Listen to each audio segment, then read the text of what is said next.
All right, good evening. We'll call the meeting to order. And as we always do, if everyone could please rise. If you're wearing a hat, please remove it for the Pledge of Allegiance led by Ron Wilbur. Allegiance to the flag, United States of America, and to the republic for which it stands, one nation, under God, indivisible, with liberty and justice for all. Thank you, Ron.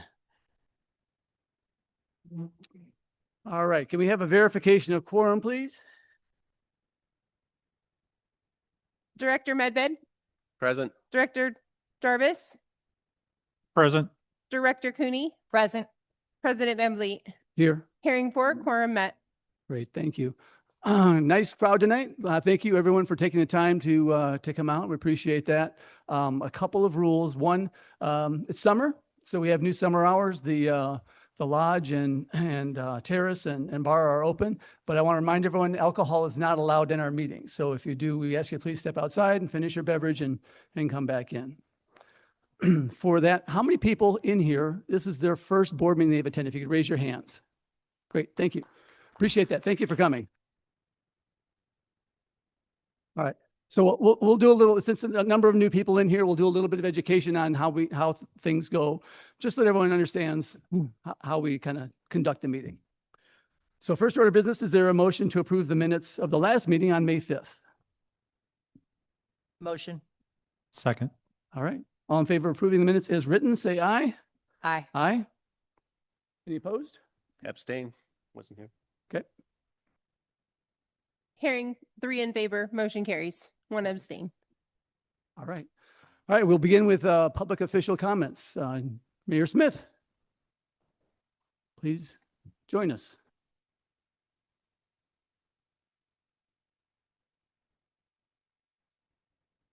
All right.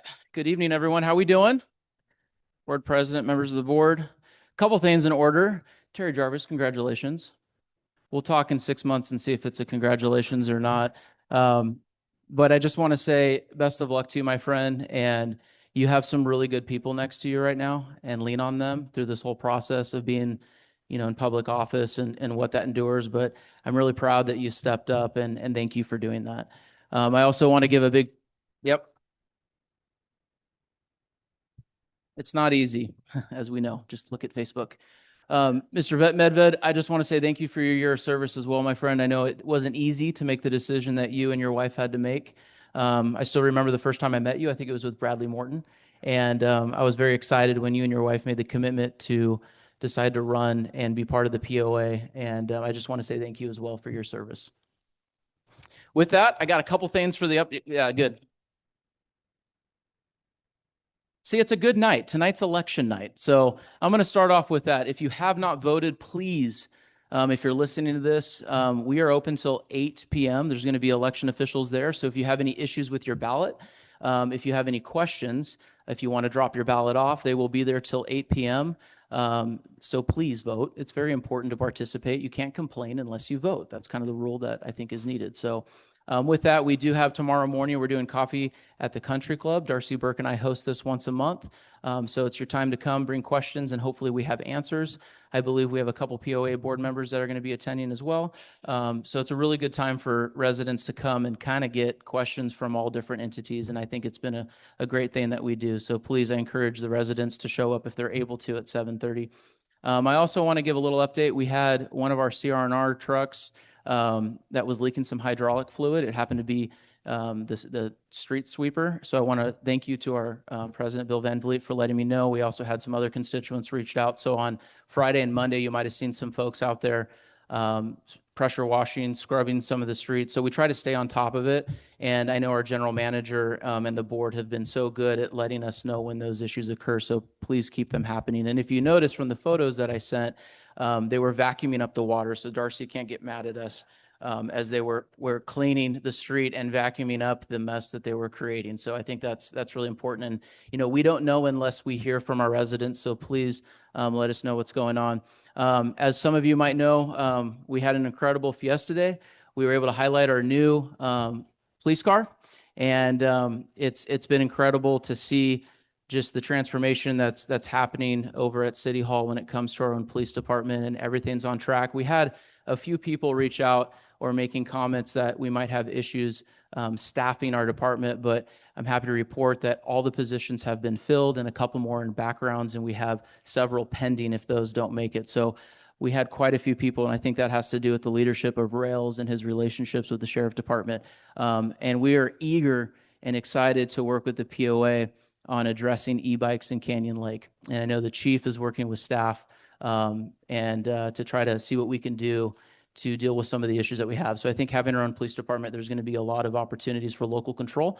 And I'm very grateful. I talked to Terry this morning on the importance of us working together. And I know that Laney has been working hard on that too. So I'm excited to kind of pursue with that. Other than that, any questions from our board members? I know it's a long night, so I don't want to take too much up. I just have a comment, Jeremy. My understanding too is not only did you have a large number of applicants, but they also came from a variety of agencies and, different departments across the state, which I think is just not only will be fully staffed, but it also gives Canyon Lake a diversity Yes. of input and ways of doing things and just a larger collective identity as we go into this. So I think it's great not only that you filled it, but with such a diversity of applicants and candidates. I'm glad you brought that up. The residents are going to see that because we thought we were going to get, as some would say, just retired folks. Actually, that's the opposite. We had quite a few applicants who were commuting, believe it or not, to Blythe. They were commuting to LA, Long Beach, commuting down to San Diego, and they have kids, and they're done. They live here in Menifee. They live here in Marietta, Wildomar, and this is giving them an opportunity to stay home, stay local. So we're excited because we're getting a complete diverse group of folks, and it's going to be a really exciting time. So we're on track. As far as that's concerned, everyone's going to come on board usually 1st of July, and then they're going to actually do ride-alongs with the city of Hemet because the city of Hemet is doing our dispatch. So the way that these men and women are going to be trained is, doing ride-alongs and hearing how dispatch operates and how they communicate. So they're going to get that experience in Hemet, and then they'll be coming on over and learning our roads and learning our ways, and hopefully it's going to be a very exciting time, and that's going to kick off August 1st or 2nd. So we're excited. Any other questions? No question. Jeremy, one comment though. One of the things he did in the last month that you didn't comment about, but I want to thank you for was the community cleanup day Yes. with CRNR. I know for us, we were able to get rid of a lot of old election signs, so I love that. Yep. That's a great thing. and just junk in general for spring cleanup. And I just thought it was so nice that the city sponsored that, had CRNR out there. It was so easy. And so thank you for doing that. It's great for our community. Councilmember Welty started packing his truck 3 weeks before. I go, what are you doing, man? He goes, well, I'm not using the truck. I got to fill it up. I think it's one of my favorite things because it really forces you to kind of get some stuff out of the garage, and you can make multiple trips as a resident. So thank you for saying that. We're going to continue doing that year after year. So thank you guys. Appreciate y'all. Thank you, Jeremy. Appreciate your leadership. All right. EVM WD Director Darcy Burke.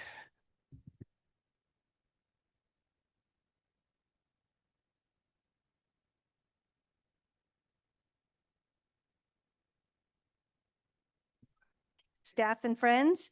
I actually have quite a bit to cover, and I'll try and go quickly because I know you have a lot to cover tonight. I want to apologize first for missing the last few meetings. I have been spending an inordinate amount of time in Washington, D.C. And some of those visits have paid off because 2 Fridays ago, Congressman Calvert released $10 million for our community-directed spending, used to be known as earmarks, for our Cordon Well PFAS treatment. So those efforts do pay off.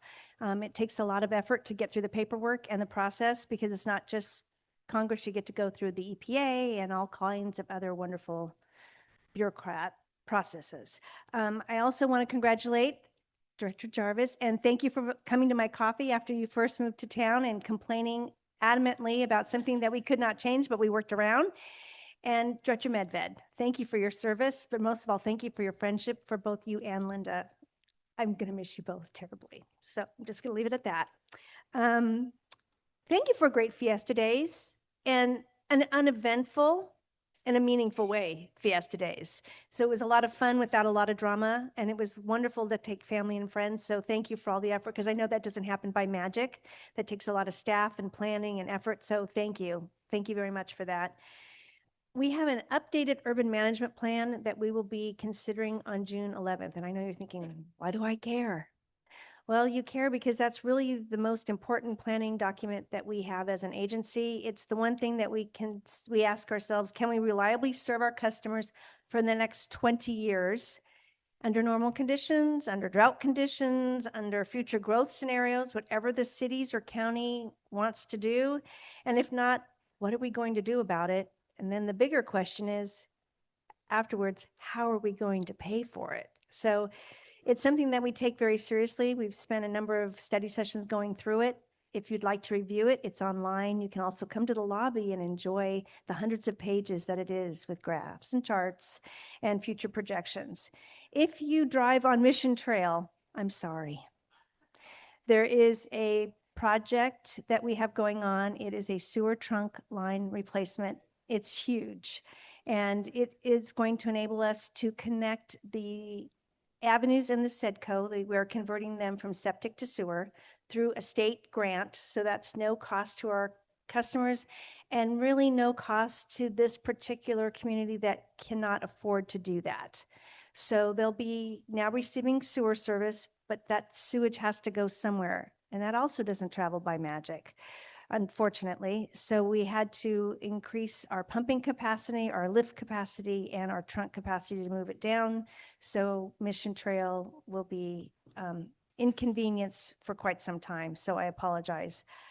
I also wanted to tell you about a community assistance program that we started a few months ago. We had the RARE program, the Rate Assistance Program that you've all heard about. But we have phone calls from time to time about our friends, relatives, neighbors, customers that have those once in a lifetime terrible things happen. And you know them, your neighbors, an unexpected death, an illness, job loss, and they just can't pay their bill. A lot of times we have widows that don't even know how to pay their bill. Their husband took care of it or their other spouse took care of it, and they just are clueless and things happen and then they're really behind. This fund allows us to pay that one time if it's a couple months behind. But what we're really doing is we're fundraising for it because we cannot use rate revenue to do that. We took some of our basic RARE money to start it as a seed, but you'll see some fundraising efforts going on because things happen and by law, we can't just take care of it, but we want to. The other thing would be helpful is if you know of an organization or a church that would also cover those things, if you can let our customer service know or me, I can pass that information on to our customer service representatives. And a lot of times those organizations will step up for someone that's either part of their community or their organization because they want to do the right thing. Nobody wants to turn off water and sewer service to anybody, especially in times like that. So that's just something to keep in mind. I also wanted to let you know that Jerry already covered coffee with the mayor, but Colorado River negotiations, more uplifting news. They've gone nowhere.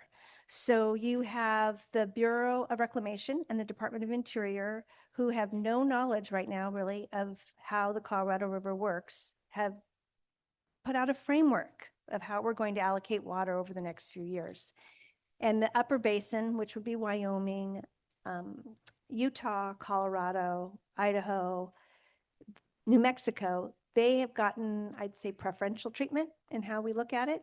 And so the lower basins, Nevada, Arizona, and California, we have to kind of scramble to cut back more. The good news is we plan for sunny days. So we have about 4.3 to 4.6 million acre feet in storage right now. That means about 5.6 to 5.8 Diamond Valley lakes. Some of it's underground, some of it's above ground, some of it's actually in Lake Mead that we've intentionally kept there to keep Lake Mead from going to a point where it's of no return. But we're all going to have to some point do our part. The good news is our state water project allocation is at 45%. I've trended it every time there's an election year, that allocation goes up magically. You still get to pay for 100%, and our 100% through Metropolitan is about $700 million a year. But you get 45% of that water. Farmers this year got 20%. So they planned what to plant last year and have no idea how much water they're going to get till this year. So if you think food prices are high now, just wait. I just wanted to make sure I didn't miss anything else. Oh, on a sadder note, we lost 2 employees on Mother's Day weekend, both in their sleep. One gentleman had been with us for decades. Sadir had been instrumental in working on Lake Elsinore and getting their total maximum daily load under control. He had battled cancer in the past. It had come back that week, unbeknownst to anybody, and he fell asleep and he never woke up again. The other was a very young woman who was new to our organization in human resources and leaves a 19-year-old daughter behind. And she just went to sleep and never woke up. So if you take nothing else from me tonight, go home and tell those you love that you love them. Make sure that you have a plan for your family so they're not stuck with it. And if you are dealing with our customer service staff or our field staff, maybe that give them a little grace, because it was a really severe blow to all of our staff. They weren't really prepared to lose both of their comrades and their working partners at the same time. It's been extremely difficult for all of them. And I'm happy to take any questions. Darcy, thank you. We don't have any questions, but thank you for Sure. Thank you. all of that and the reminder too. Good reminders. All right. Well, each month we highlight an exceptional member of our community who goes kind of above and beyond most normal activities here in Canyon Lake and really make this place special. And so tonight, it is my honor to honor Kathy Barbet as our member of the month.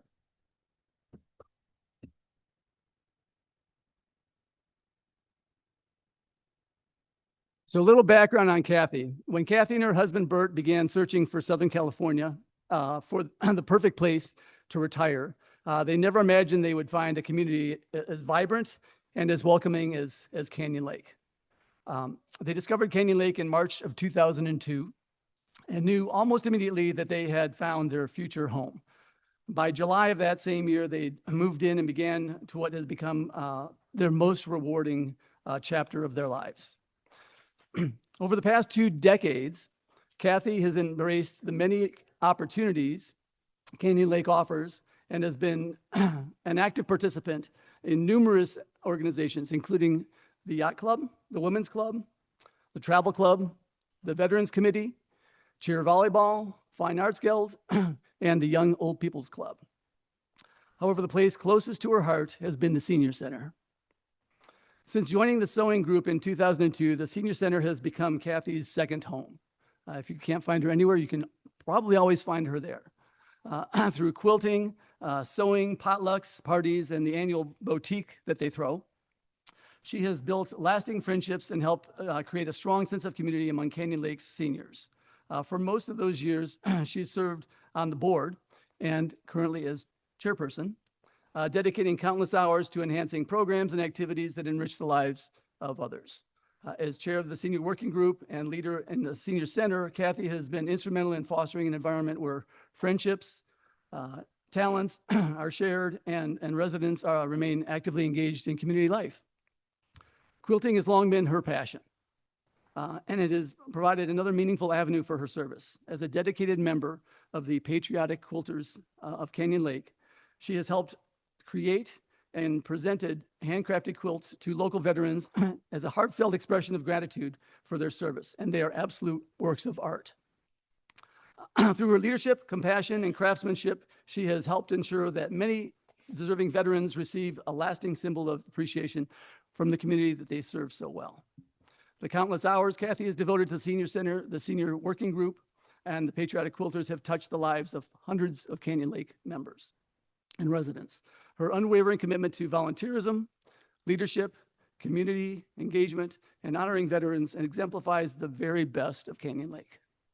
Whether organizing activities, welcoming new participants, mentoring fellow volunteers, or helping preserve cherished traditions, Kathy consistently leads with generosity, kindness, and a servant's heart. When Kathy and Bert first arrived in Canyon Lake, their only disappointment was that they had not discovered it sooner. More than 20 years later, Kathy now continues to embody the spirit that makes Canyon Lake such a special place to call home. And through her tireless dedication and remarkable service, she has helped make this community the bit of paradise that so many residents enjoy today. So please join us in congratulating Kathy as our member of the month and thanking her for her extraordinary contributions to Canyon Lake.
All right, next we'll do a community patrol update from Ken and Zach.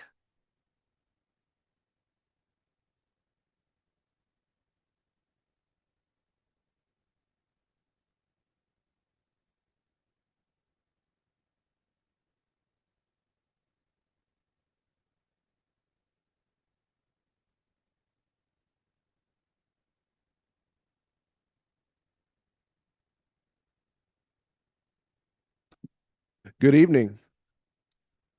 Tonight, I'd like to go over a few things that are on the monthly report and a few things that are not on the monthly report.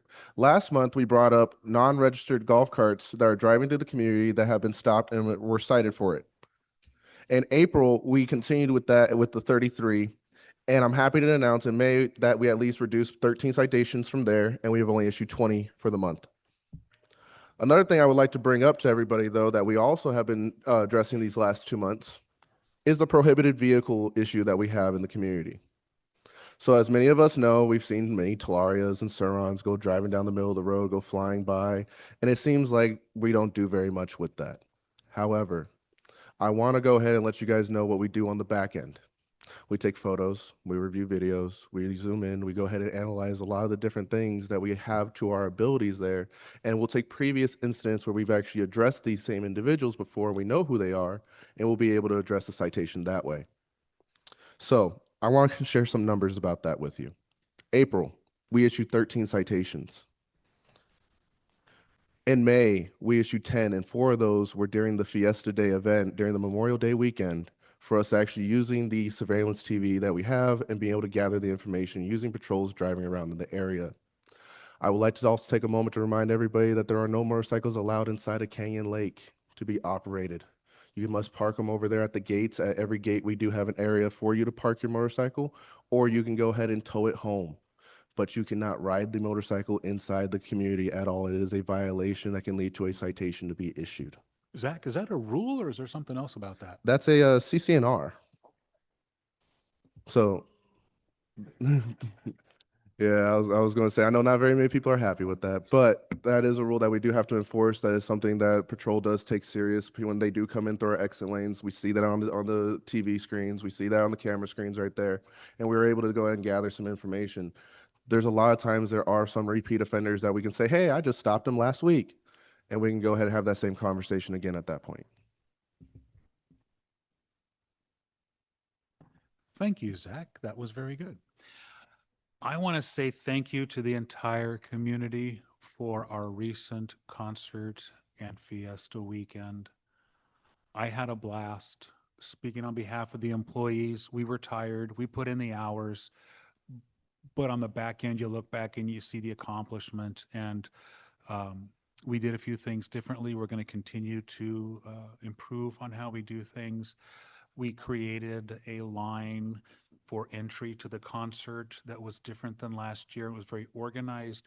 People in line were enjoying that. They thought it was very fair, very equitable on how they were able to enter the venue, and got a better response than honestly I thought we were going to get. And it was great. So thank you for that.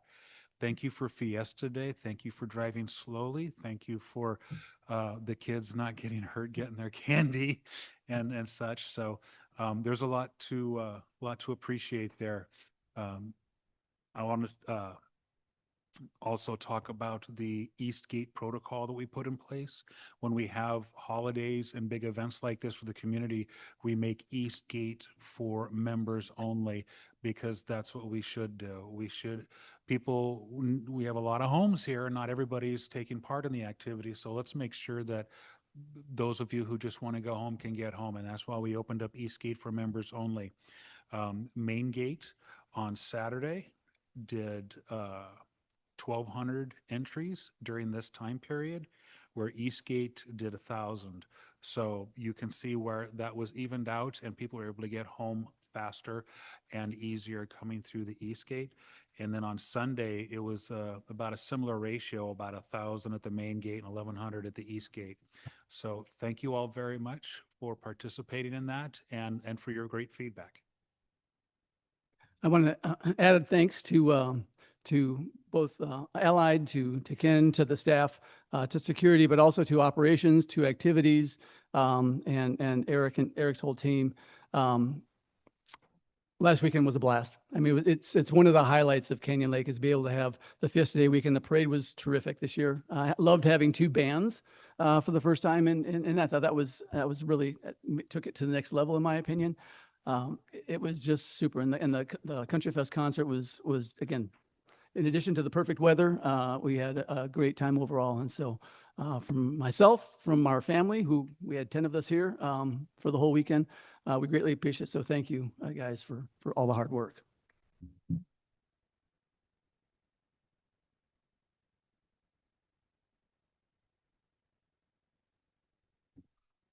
All right. I have a couple of announcements. First of all, I appreciate all of the participation and patience everyone had with our election. It took us a little extra time to get the election through. It took us, we had to postpone it twice to get through, but we finally did reach quorum. And just to let everyone know the results, if you're not aware, I do have the results of the election. The first law, or the first ballot measure, changed the definition of quorum.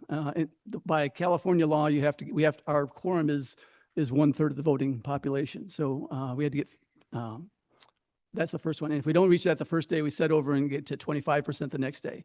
And that held, we had to reach 1,200, and it took us an extra 2 weeks to get that done. We finally passed that. That did pass by 1,057 for, 169 against. The second measure was setting requires a majority membership of the voting power of the whole community to be able, before a sale of any common area. So in other words, no board could come in and decide to sell Happy Camp or the golf course or any piece of common area land without a vote of 50% plus one of the voting power. So we'd have to be 2,401 would approve it. So the reason that was put on the ballot was going back a few years to the sale of the fire station. People approved of the fire station sale, but were concerned about what if you decide to sell, could a board decide to sell something else? And that did pass. That passed 877 for yes and 326 for against. And then the last one is the IRS revenue ruling, which says if we have any excess revenue funds, we can roll them over to the next year so that we can minimize tax impacts. And so that also passed. So thank you to everyone who did that. Mr. President, can we just announce that track 3961 is still open for balloting? Yes. We did adjourn it until June 17th. We will have a meeting and you will be able to view the meeting at 10 a.m. in the POA conference room at the corporate office over there. So we just want to make sure anyone who's in track 3961, please get your vote out. We're going to send a reminder. We're sending anyone who got a paper ballot a reminder. Please get your ballots in so that way we can meet the quorum and adjourn that on June 17th. And for people who wonder what track 3961 is, it's up in the Estates region. And so there's been a ballot measure in there. That's a difficult one because they're trying to change the CC&R, and the CC&R requires 2/3 vote. And so they require, I think, 82, 82. and they've got 69 so far. Some of the members wrote in and said, hey, could you please extend the election a little bit for us to do it? And so we're granting that extension to June 17th. So again, if you're involved or you know anyone involved in the estates in that sex tract, please get your vote in. Having closed the election, the general election, that's good. We also have some unfortunate news, and that is one of our directors, Bill Medved, and his wife, sadly, are going to be departing, and I'll let Bill speak to that in just a little bit. But Bill, I know I want to lead off by saying, we really appreciate all you've brought to the board. You've had a great focus on financial discipline. You came to us from the Finance Committee and have been a great resource for us, and I want to thank you for your service. With that, why don't you tell us a little bit more about what you're doing? Thank you, Bill. Yeah, thank you everyone for being here tonight. This makes a big difference when the community shows up, independent of the topic, no matter what side of the topic you fall on. Unfortunately, due to personal reasons, Linda and I will be leaving the community. This decision is based on serious allergy issues within our family. That's the only reason why we're leaving the community. During my time here, I've had the privilege of serving this community, first as a member of the Finance Committee, and most recently as treasurer. A few years ago, the Finance Committee spent much of its time reviewing individual budget line items. Today, the same committee takes a broader view. We compare Canyon Lake to similar communities and golf courses, review economic trends, publicized cost performance increments, and provide recommendations to staff and the board. This is for the budget planning process. This helps ensure, sorry, I'm a little emotional, that financial decisions are based on good information and long-term planning. Another accomplishment is the one-page financial dashboard that is shared with members each month. This provides a single, transparent snapshot of the POA's financial condition. This is in page 7 of the packet you were handed tonight.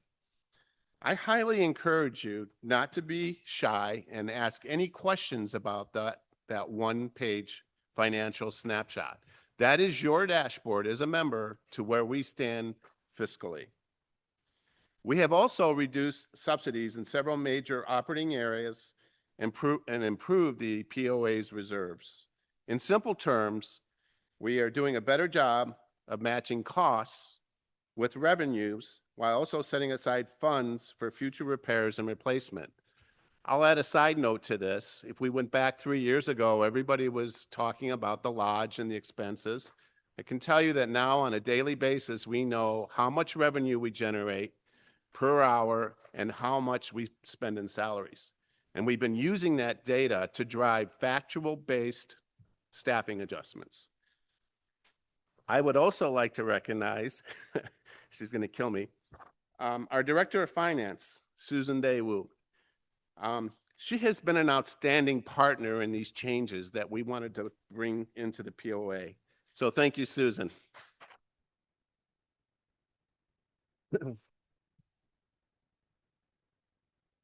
Before I close, I'd like to share one other thought. Some members have said they would like to see no increases in dues. Since I'm on my outbound journey and I'm not going to go for re-election, I completely understand the request. No one likes paying more, and everyone wants to keep costs as low as possible. Some of the things we've been putting into place will help us achieve that. But if we choose not to increase, the challenge here is that costs of operating our community continue to rise each year. Utilities, insurance, maintenance, labor, construction costs all increase over time. Kind of a side note here, we own 36 miles of our own road, and we pay for the maintenance of that out of our dues.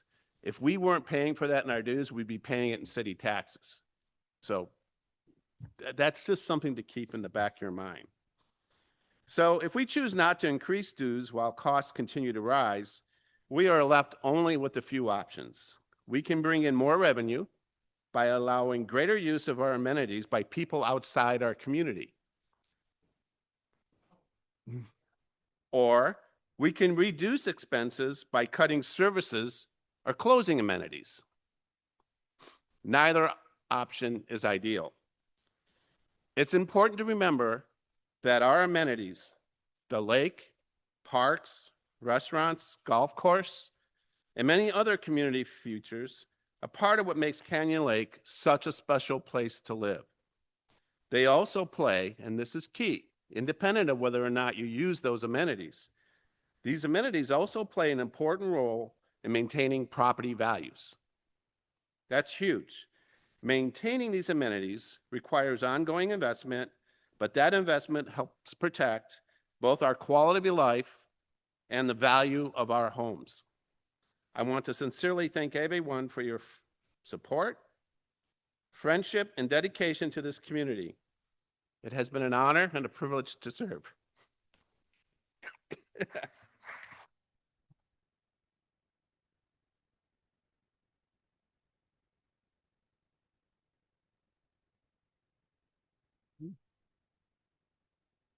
Thank you, Bill. You will be missed, but we do wish you and Linda absolutely the best health and happiness going forward. With that, that means we have a vacancy on the board. So I hope many of you have seen the announcement, but we have 4 people. Jeff Bill is on a business trip today, is unable to make it, but we have an open vacancy on the board. And so I want to describe the process that we're taking to fill that vacancy. There will not be a separate election because we have to get someone who will fill his remaining 2-year term, Bill's remaining 2-year term.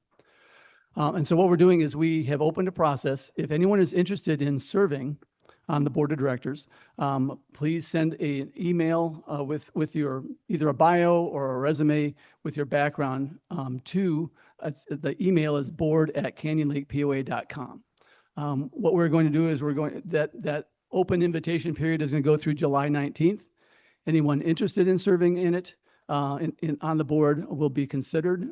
After that period closes, we're going to then conduct interviews with the participants. And our hope is that we will have a selection by the next board meeting in July, just after the 4th. I think it's July 7th. President Van Vliet, that would be June 19th, not July 19th. Thank you for the clarification. So yeah, June 19th. Almost did it twice. Anyone interested, please get your name in. If you have any questions, feel free to come up and talk to us. Send an email. There's a flyer that talks about kind of what the requirements, what it takes to serve on the board of directors, and we're happy to share that. But it's open to the community, and we welcome your involvement. And for maximum clarity, the time that it is due on June 19th is?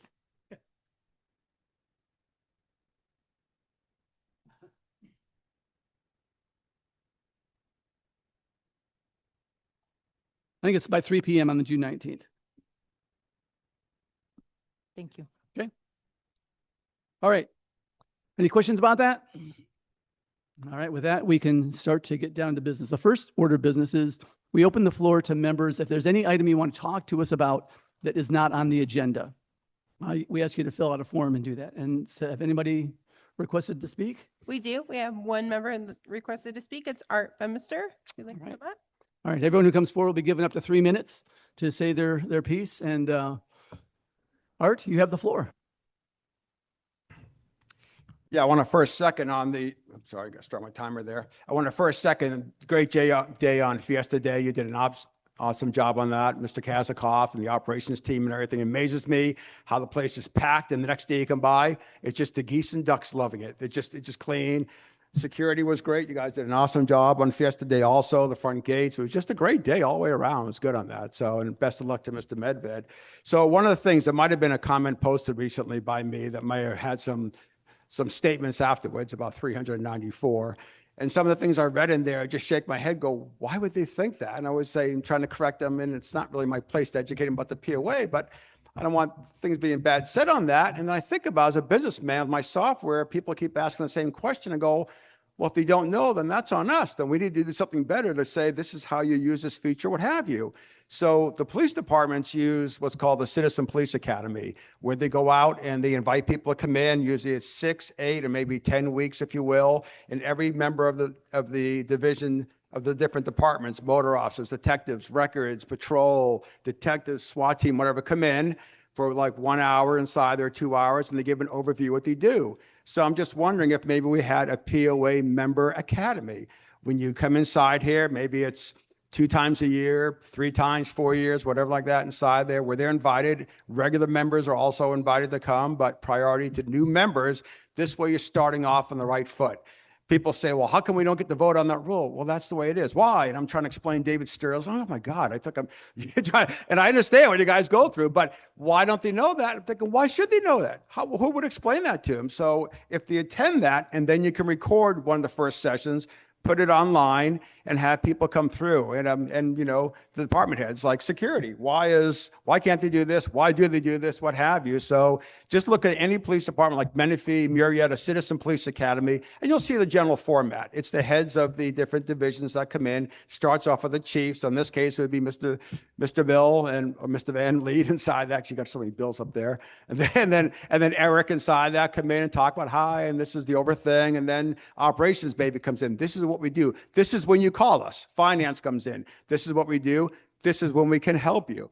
ACC, that's still a mystery to me. And I've been here 12 years inside that, when you call them, when you don't inside there.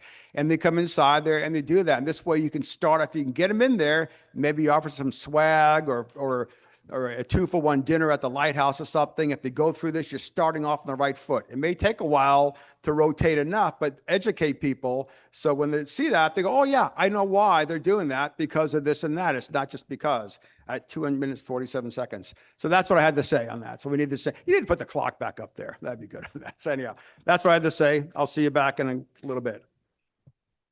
Thanks, Art. Appreciate the comment. Just as along those lines, it's great timing. One of the things we started doing last year is we do, for new homeowners, have a new homeowner orientation welcome. In fact, the next one is coming up June 25th. Anyone who has bought a home in the last year is welcome to attend. If you're interested in attending, contact our office, and we'd be happy to get you in. And yeah, we have some giveaways. We inform everyone about what life is like here, what you can do, and how to make the best activity. We do involve ACC, and you get to put a name and a face together, and so it's a good way to connect. And so we encourage everyone, all new homeowners, again in the last year, please attend June 25th, right? Not July 25th, June 25th. And we do not have a posting with the time, so I would just say end of day on June 19th for the board. Oh, okay. Yeah. Okay, thank you. All right, any others? Is that it for? That would be all the. Okay, speakers. good. So then the next thing we do is we have a consent agenda. And what a consent agenda is, these are kind of routine things that go through. So to expedite the meetings a little bit, we just do a quick approval of the consent agenda. And then we'll get into kind of the normal business that many of you are probably here for. So is there a motion to approve consent agenda, which is ratify the monthly financial statements and the reported executive session? Motion. Okay, first, second, all in favor of approving the consent agenda, say aye. Aye. Aye. Are there any opposed? Hearing four in favor, motion carries. All right, so next we'll get down to the items at hand. I do want to give a little preamble. So Tiffany, please come on up, because I know a number of you are interested in the first item, which is the revision to the no loitering rule. I want to give a little bit of background on this, first of all. And the reason for that is there's been a lot of comments on social media. We've also received a large number of emails, text messages, phone calls all throughout the weekend, which is great. We really appreciate all the feedback because this is the whole purpose of doing a 28-day reading, is it allows us to get input from the community, get a pulse on what you think, and then allow us to make revisions as necessary to address it. And so that's the process we'll go through. But I want to give you some background on what this was about. Unfortunately, a lot of the reports that have been made in social media and otherwise don't necessarily reflect how this rule would be applied, right? The purpose of this proposal is not to prevent residents from enjoying our parks, our beaches, our lake, or any common areas, nor is it intended to prohibit neighbors from gathering to watch a sunset, to socialize, or to enjoy the many amenities that we have. The proposed rule was developed in response to increasing number of complaints from residents regarding large gatherings on specific locations that have resulted in noise, littering, alcohol, sometimes public urination, and other related issues. Block access, parking concerns, and other behavior that's just generally negatively affected nearby residents and other members' ability to use the same amenity. So if it is approved, the enforcement was going to be limited to 2 specific areas where signs are posted. Now, I know the ruling doesn't show that yet, but after we get through this discussion, we can make it modifications to the rule before you tonight to make it more appealing to residents. If approved, it would be limited to designated areas where appropriate signage is posted.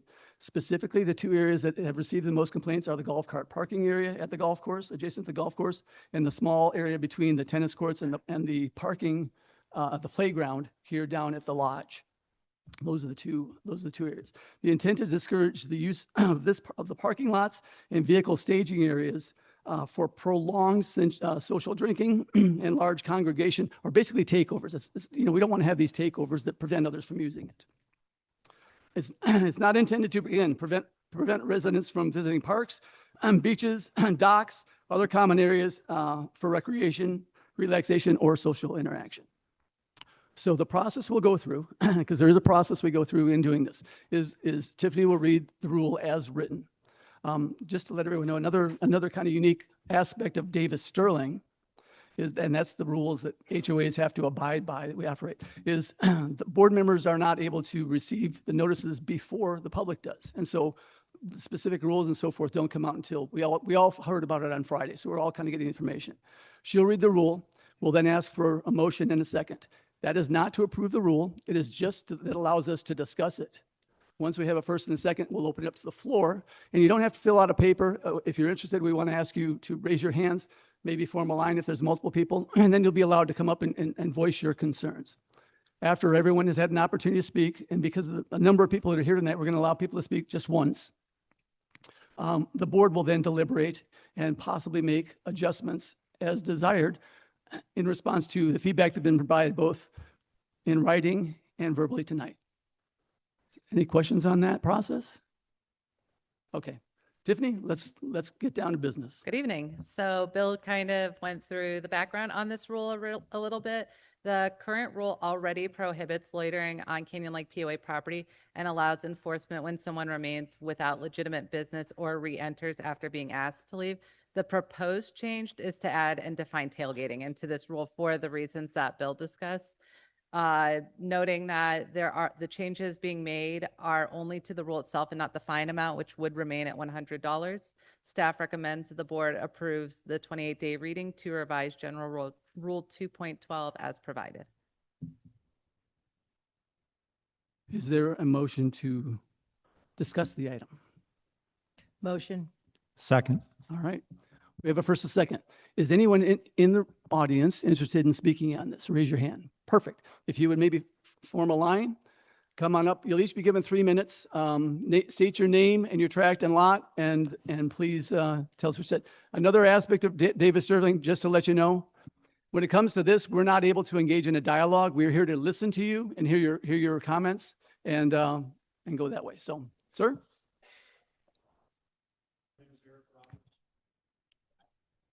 Plus the My red. name's Eric Rogers.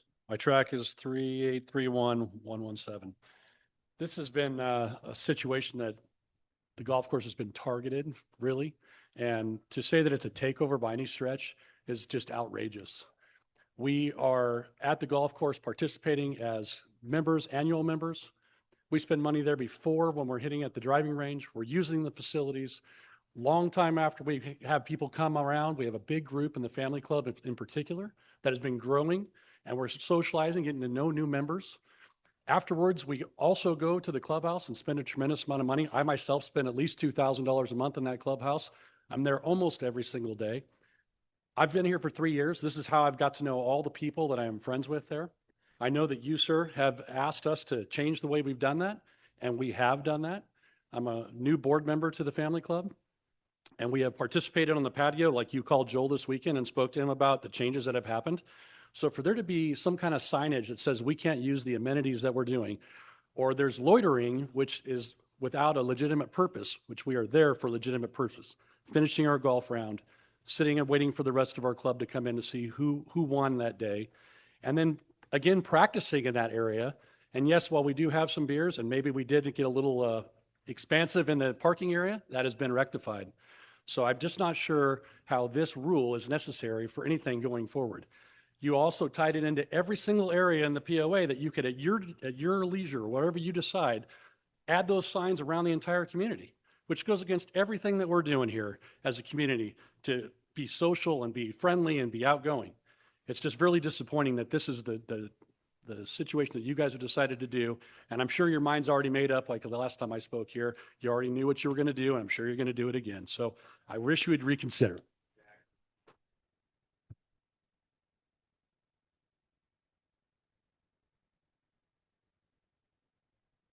I'm going to ask for order. Everyone is allowed to speak, but if you're not, excuse me, if you're not going to do it, we're going to ask you to leave. Okay, order. We want to have a professional environment here. We want to allow everyone to speak. We're going to give everyone the floor. People may have different opinions too, but please be respectful for everyone speaking. My name's John. My name's John Triolo. Tracked in lot 3863014. I just wanted to come up here and speak. I've been here for about 13 years. I'm conservative through and through.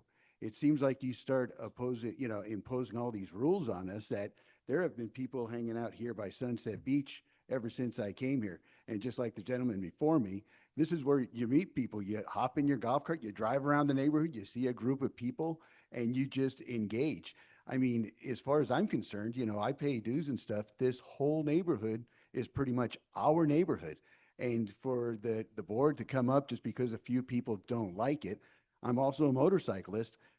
I might not like having to park my motorcycle at the gate. However, this is a rule, and I came in knowing this. It seems like you want to start imposing more and more. You're starting to make the inside of Canyon Lake seem like the outside of Canyon Lake. Most people move in here, and they cannot believe the freedoms we have. I mean, it's true America through and through. This is a great place to be. And when you start wanting to put these rules, it's absurd. I also hear all kinds of things about people getting fined for this, fined for that. Are we having financial problems? I mean, back in the day, they used to warn people for stuff, and it seems like every time you turn around, I hear about somebody else getting a fine. Now, a lot of this is on Facebook, and it may not be true. So, but I mean, that's just what I think. And once again, I would just want to thank all of you people up here for being here, because I do know it's an issue getting people, everybody here to come and vote and, get on the vote, come and speak and, get up in front of people. But I don't know where all the information comes from. I mean, if you could hang out at any one place and have enough people complain, are you going to make a rule for that? That's, let's just keep things like they are. I'm conservative, keep everything like it is when everybody moved in, and, we'll all be happy. As far as the dues, I mean, this might be way out there. I'm just wondering, is there any way, I don't know if it's against the law, any way to invest money where we make money on our money? We take in a whole bunch of money, and I don't know if that's legal or not, but anyway. Thanks for your comments. Appreciate it. Yep. Thank you.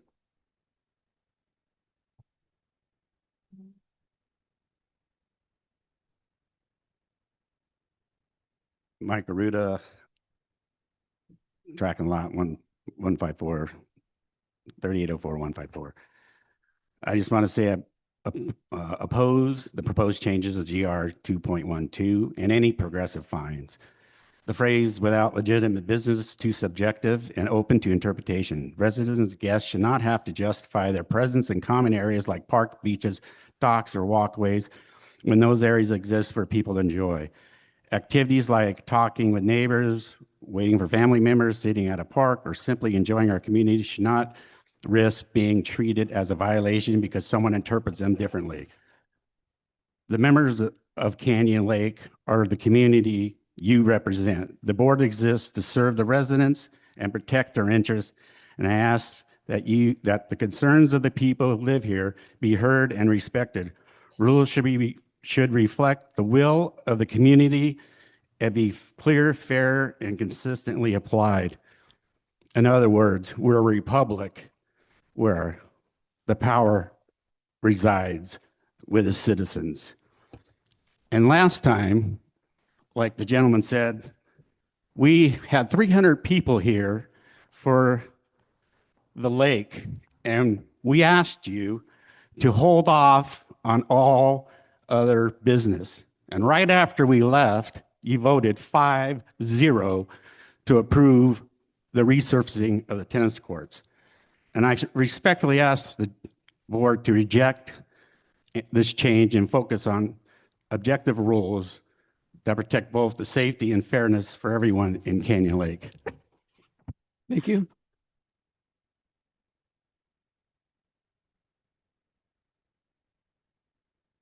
Hello, my name is Don. I've been living in Canyon Lake for about 10 years. And I just had a question. Sunset Beach, the gathering down there. Occasionally I go down there. There's a lot of people, they get off work. They want somewhere to go. They want to socialize. Some people call it fellowship. We talk to each other, and I go down there occasionally, and I met a lot of great people down there, really good people. And occasionally they have a drink or something on the beach and watch the sunset. It's just a place to go. It's a place to gather for neighbors. I have never heard anybody complain to me when I was down there, ever, not once. You know, I don't know what the difference would be if they were all to grab a lawn chair and set it on the sand and sit around each other and talk to each other. What if we all pull our boats up on the sand? Are we allowed to do that, or are we going to get a ticket for that? These are the questions that I have. I just don't think it's a good idea to start proposing fining everybody for just gathering, and we have to have communication in our community. And I communicate with a lot of people in a lot of different ways, and that's just one way that we gather to communicate. And that's all I had to say. But thank you. Thank you for your opinion. Thank you.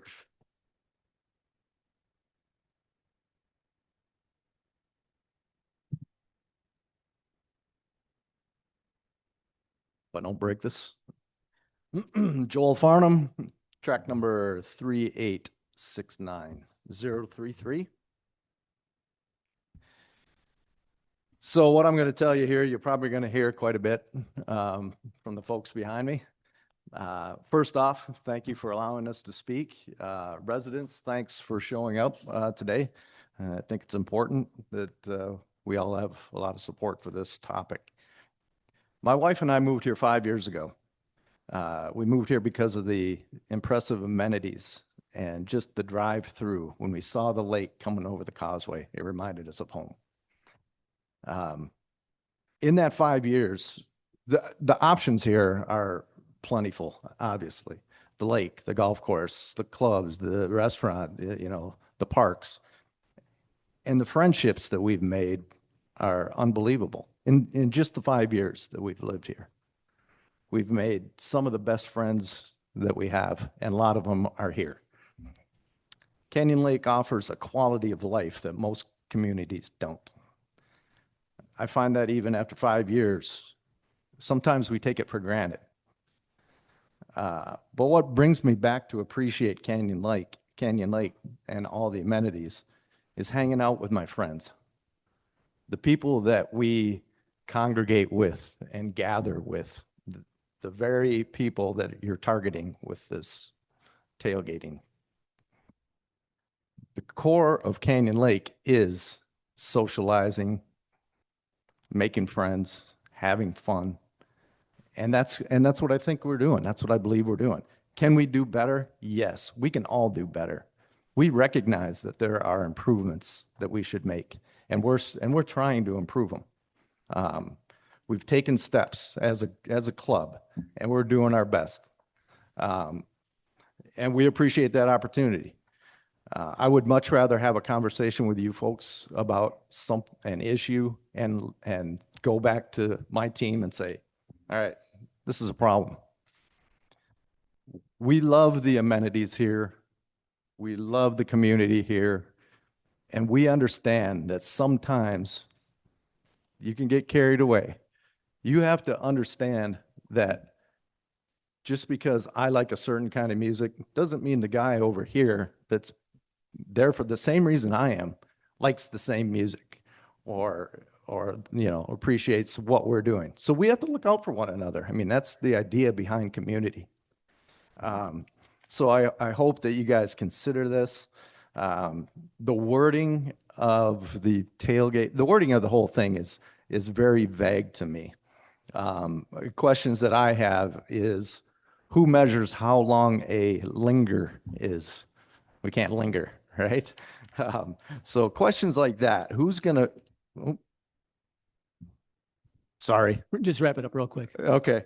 So anyways, I would like definition. I would like some structure around what these things mean, because the rule as itself, you could apply it very broadly, okay? And I'm sorry I went over. But last thing I want to say is myself, my board, our team, we're here to help. We want to make this better for everybody. So I appreciate your time. Appreciate that. Thank you, Joel.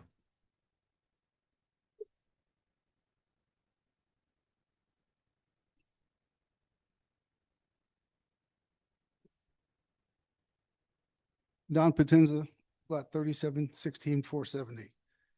That rule is so vague. If an individual is sitting in a park by themselves, looking at the lake, they could be considered loitering. And is way out of line from the California definition of loitering and the city of Canyon Lake.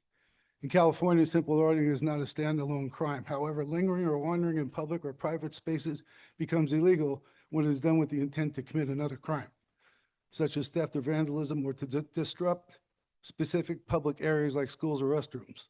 The city of Canyon Lake addresses loitering through municipal codes focused on preventing public nuisances, gang activity, and unsafe obstruction of public right-of-way, which was one of the issues.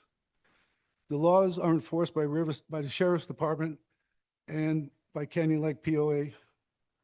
For private gated areas, key local ordinances and public rules, ways, sidewalks, it is unlawful to loiter, stand, sit, a way to obstruct the free passage of public highways and sidewalks and alleys. We agree with that.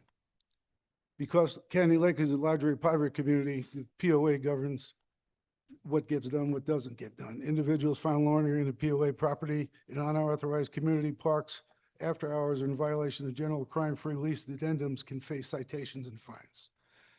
I don't believe parking under the trees at the golf course near the putting green without impeding traffic violates these at all. Only a few occasions, some people did impede traffic for a brief period, but moved immediately to allow carts to pass. There are only 49 line parking spaces at the golf course. 3 of them are now taken up by the podium and the starters area because we changed hole 12 to hole 1. Other than, only 5 spaces have shade at any time, by the way. Other than impeding traffic, there are no violations. Our group used to go into the clubhouse and they would save us tables. They stopped doing that, so we started buying drinks and taking them out to the trees. When they didn't save tables, we'd come in and have to take tables up in the restaurant, which is not good. The prices got so high, we cut back on going in and buying them and taking them out to the trees. And on that issue, our POA dues, we paid $380,000 to the clubhouse last year, which is a little higher than normal, and plan to pay $298,000 this year. You know, if someone buys something that's a non-resident and I buy the same thing, I pay the same thing. Residents should be getting a discount like 20%. This is our community and we shouldn't be restricted from enjoying it for non-violations. I appreciate the work the board members have put in. Don't overreach based on a few complaints before you give fixing the impending traffic a chance. Thank you for your comments.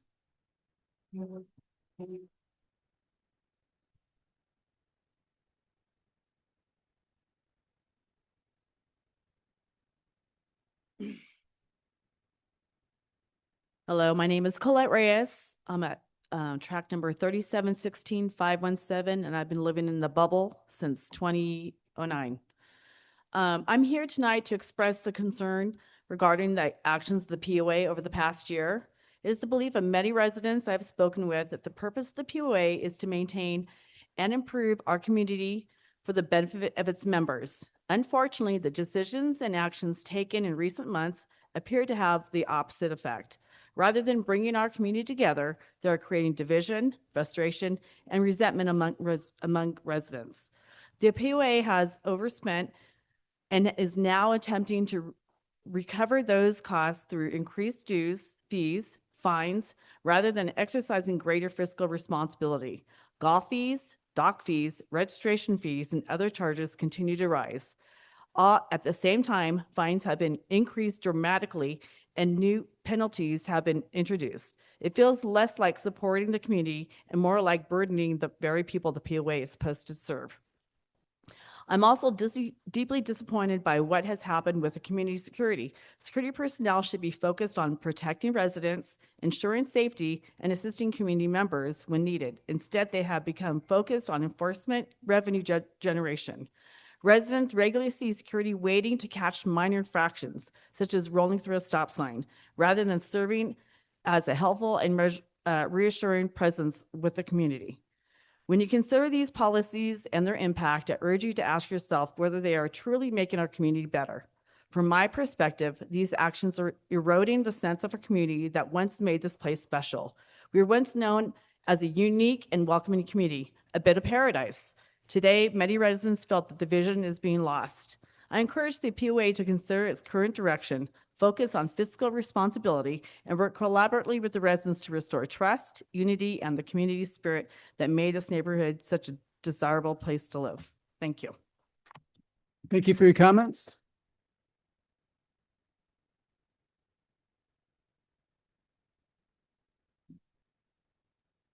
Good evening. I'm Kevin O'Leary, 3846-040.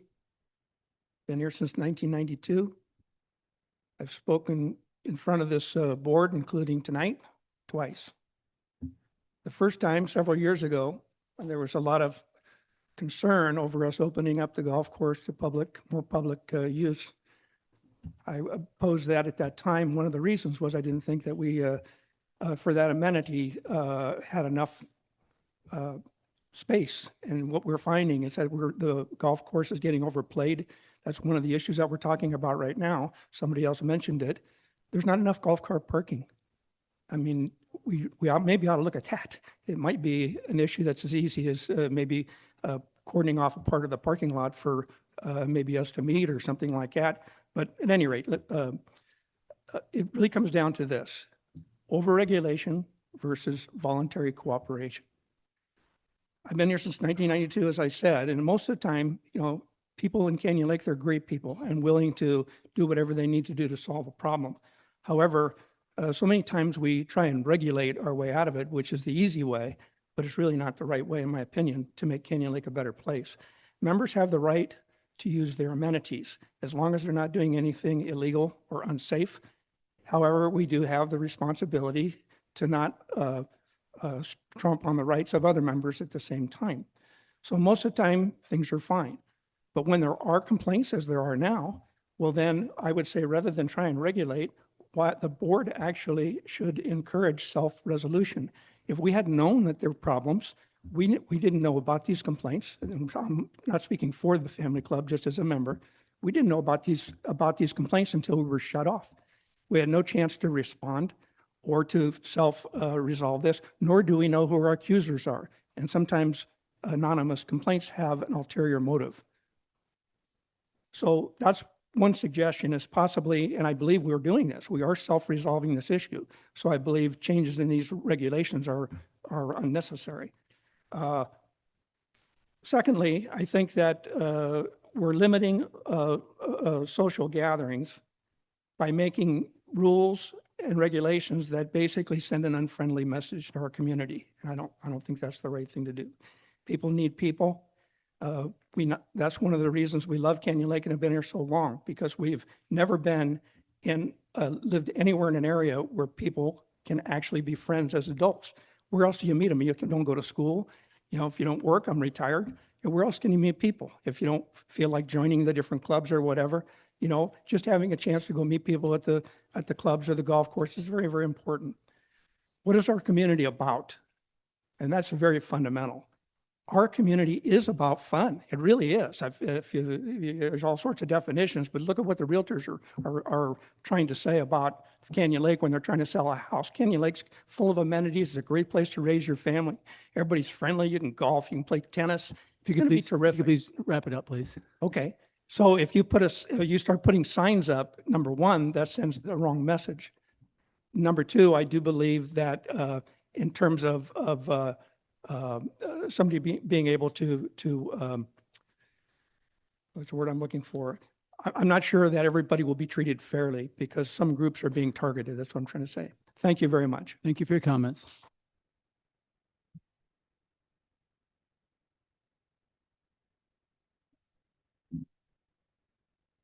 My name is Jennifer Farnham, track number 3869033.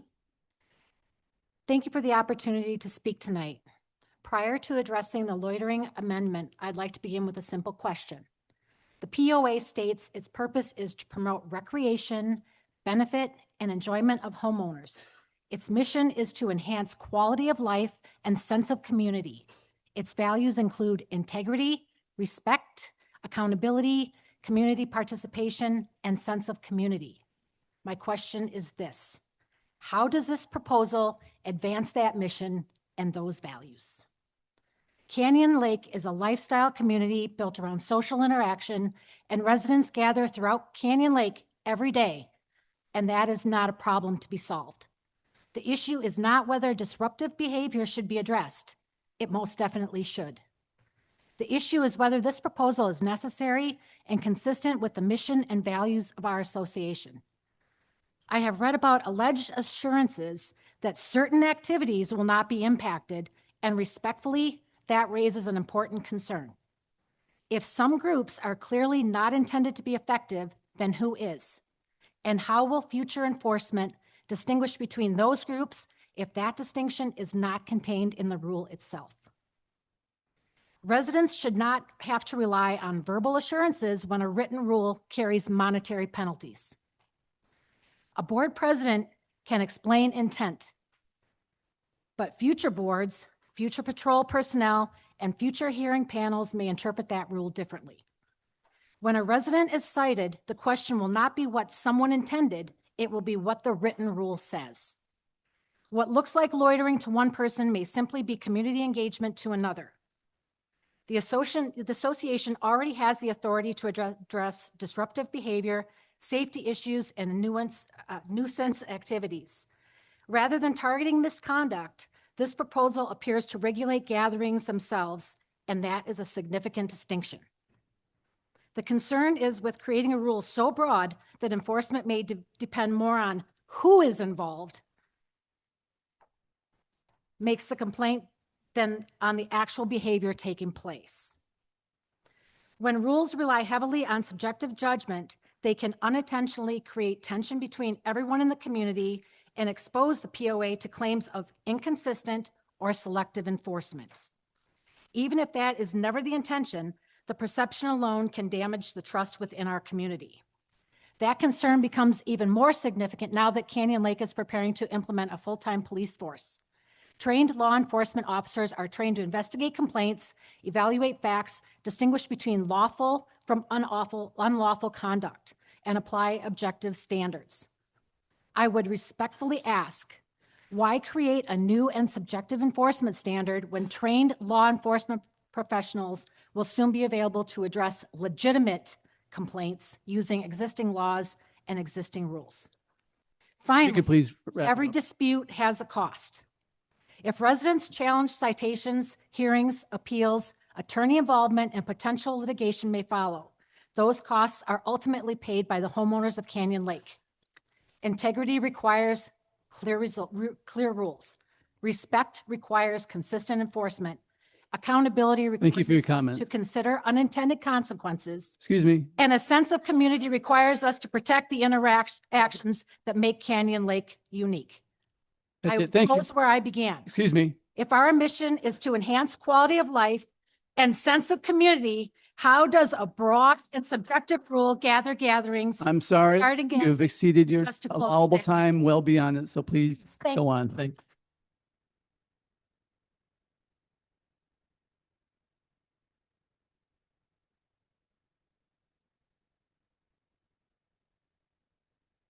What a group to follow. Welcome, Paul. Paul Holm, 3304-028. I want to thank you for the opportunity to speak. I want to voice my opposition to this new no gathering socializing rule. Widely cited are two areas of complaints. I view these really as drastically different. As Bill was saying, you have complaints. People complain all the time. You have, for example, people complaining because they have to pay their POA dues. Is that a valid complaint? Not to me, because the POA has stuff to take care of. If I have jury duty, I might complain about it, but my role as a U.S. citizen is to participate in that. So a complaint does not equal a valid complaint. So people may not like that some of the people are gathering. Is that a valid complaint or an invalid complaint? I think it's pretty gray.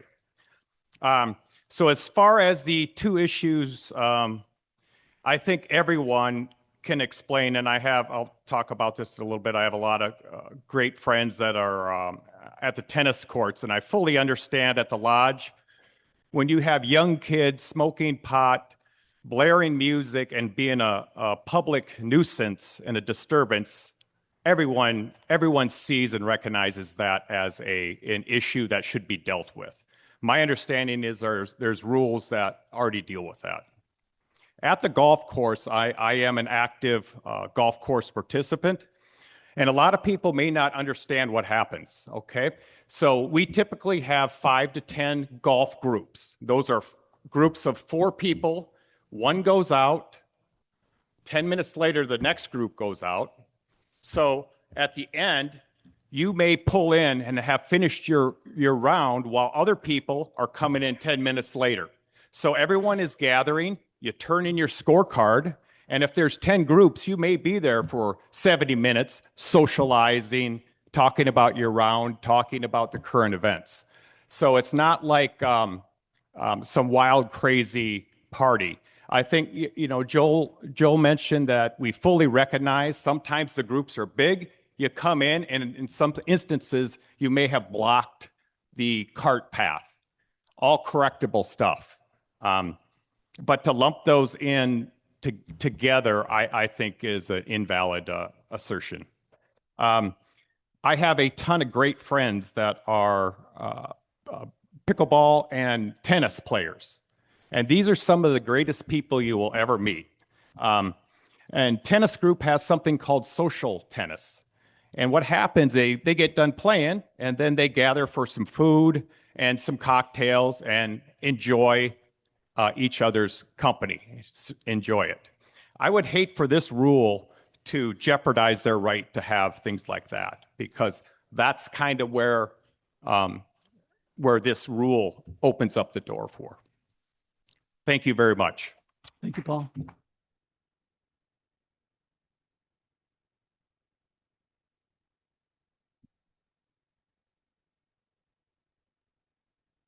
Hi, my name is Denise Jones, 3868169.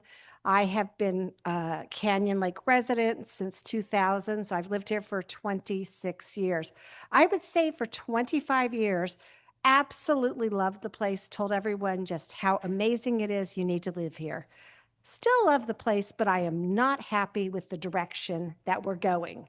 One thing I'm actually really excited about is the police department, because I think that's going to be a really great thing, and it's going to take out the trust that we don't have in the POA security officers who are ticketing people like crazy.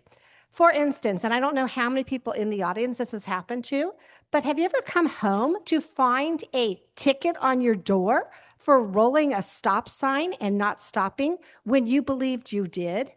They don't even have the courtesy to pull you over, but end up writing you a ticket that's basically illegible. You can't read it because it was so hastily written, and put on the front door. I see that's what's going to happen with this loitering rule. You're going to be enjoying your cocktail, watching the sunset, and when you get home or the next morning, you're going to wake up and find a ticket. We do not have trust in our security officers.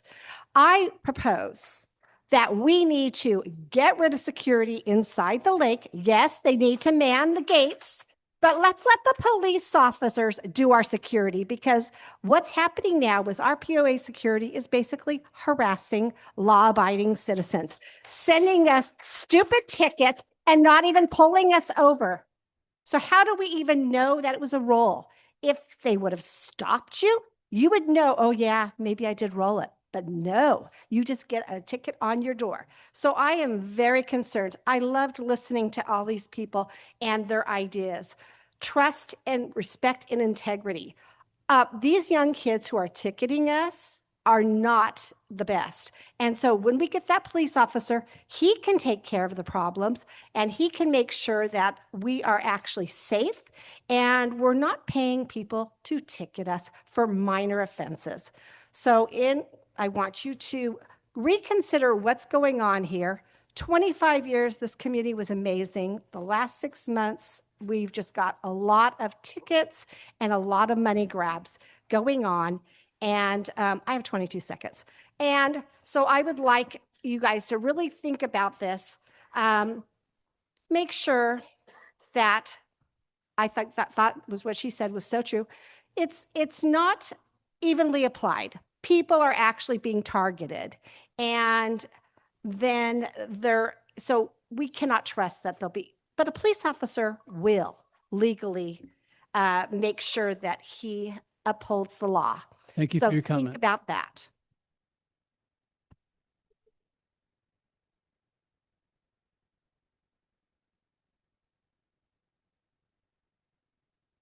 Hi, my name's Sabrina Wagner, 3846-311. Nothing prepared. I'm just a walker. I walk really early in the morning and I see a lot. You know a community when you walk. The loitering thing becomes an issue. My husband and I, we have a dog. We do watch the sunset and we do sit there because our dog can't get out of the golf cart, and we totally respect that. We were there the other night and 3 other golf carts had a dog too. They had pizzas delivered, kids running around. So the loitering issue is kind of a big deal for us. The other thing is, there are a couple individuals that sleep in our parking lots and hang out in the parking lots all day long. So that is, why aren't they being targeted? I understand they have a sticker, but if you're going to target me, who is a homeowner, I don't know if they're homeowners, but they have a sticker and they sleep in the parking lots because I see them at 2, 3, 4 in the morning when I walk around. So that's all I wanted to say. Thank you for your comments and for the input.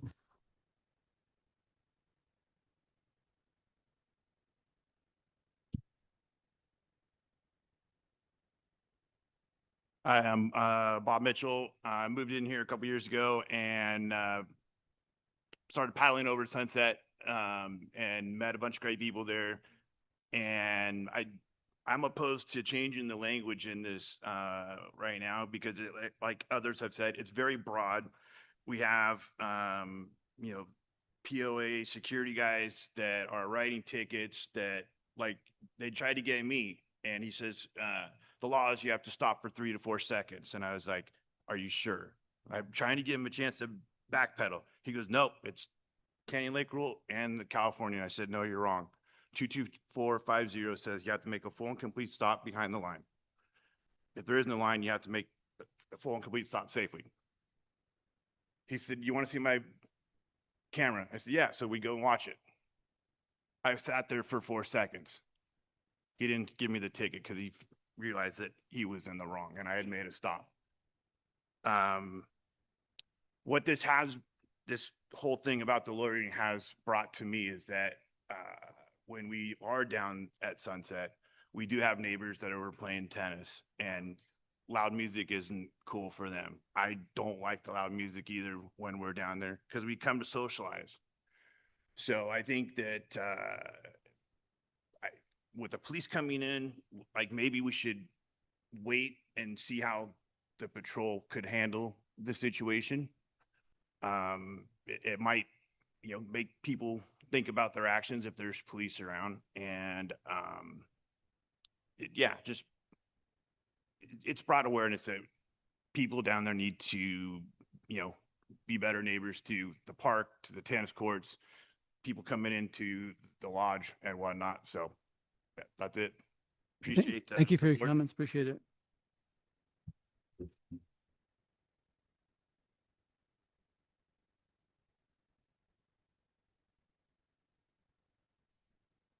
Hi, I'm Nikki Holm, 3304028, and I just have a kind of an open-ended question. I know you can't answer it, but we've had a lot of people oppose this proposed new rule, and if it is such a big deal, where are all the people that support it?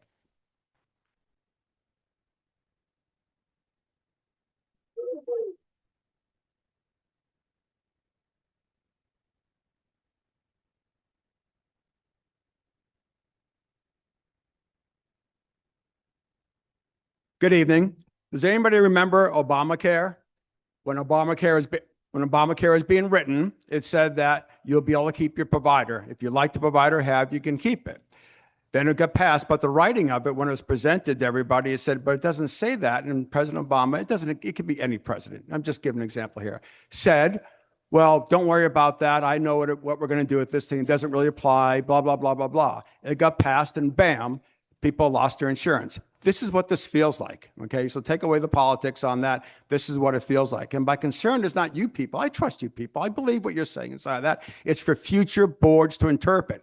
Eventually, we've already had 2 turnovers over here already. You people leave, the new board comes on board, we get a Puritan board that goes, we don't want to see drinking anymore, and go, here's the rule, we got it, just enforce it. Go get them, community patrol, and it's all done.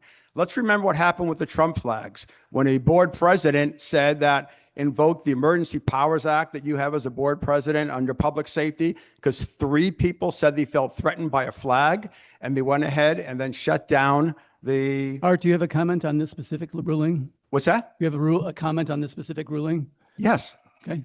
Yeah, Please get that's to what it. I'm talking about inside there. That's my point inside here. This, Excuse me in the back. If you will not be quiet, we're going to ask you to please leave. so my point of this is that this is what the rule feels like, okay? We're taking a rule, it's fine here, you all come off the board, new board comes on board, and they read it, and everything inside here, they could shut down this community and turn it into a non-alcohol place inside that, okay? We're going to use young, low-paid security guards that mean well, they're working for a living, and that's fine and everything. Who are they to determine if I have a legitimate business for being present? Can you imagine that conversation? Excuse me, sir, what are you doing here? Do you have a legitimate business for being present? Yeah, I have a POA card. That's my legitimate purpose for being here. The other one on tailgating inside there. The one for tailgating inside there for drinking or related activities. What the heck is a related activity? I was young. I drank a lot. I know the related activities I did. What else is there? Who's to determine what's a related activity? What's a legitimate reason for being here? We have 2 posted signs in the community already saying you can't have e-bikes, you can't get rid of them. All we would need is 3 board members to be able to come together and say, we want to start using that rule, telling Mr. Kazikoff, wherever it is, to tell him to go ahead and enforce this, okay? The Facebook survey showed on 5 pages, 388 comments and 148 people all know no one is for this. This is my recommendation, that I'm done. Canyon Lake Police Department's coming in 2 months. When someone's out there, the kids are at the e-bikes up there by the tennis court, smoking weed, whatever, by all means, I understand that. Call the Canyon Lake Police. They will be bored to death with 3 of them on patrol. They will be there in 2 minutes and take care of it. If someone at the golf course, if someone at the golf course is getting kind of crazy, then call the Canyon Lake Police. Let's wait and see what happens with the police. If they can't handle it, then come back and review it. Thank you for your time. Okay, we're going to allow one more comment since the line seems to be gone. Sir, you have the last floor.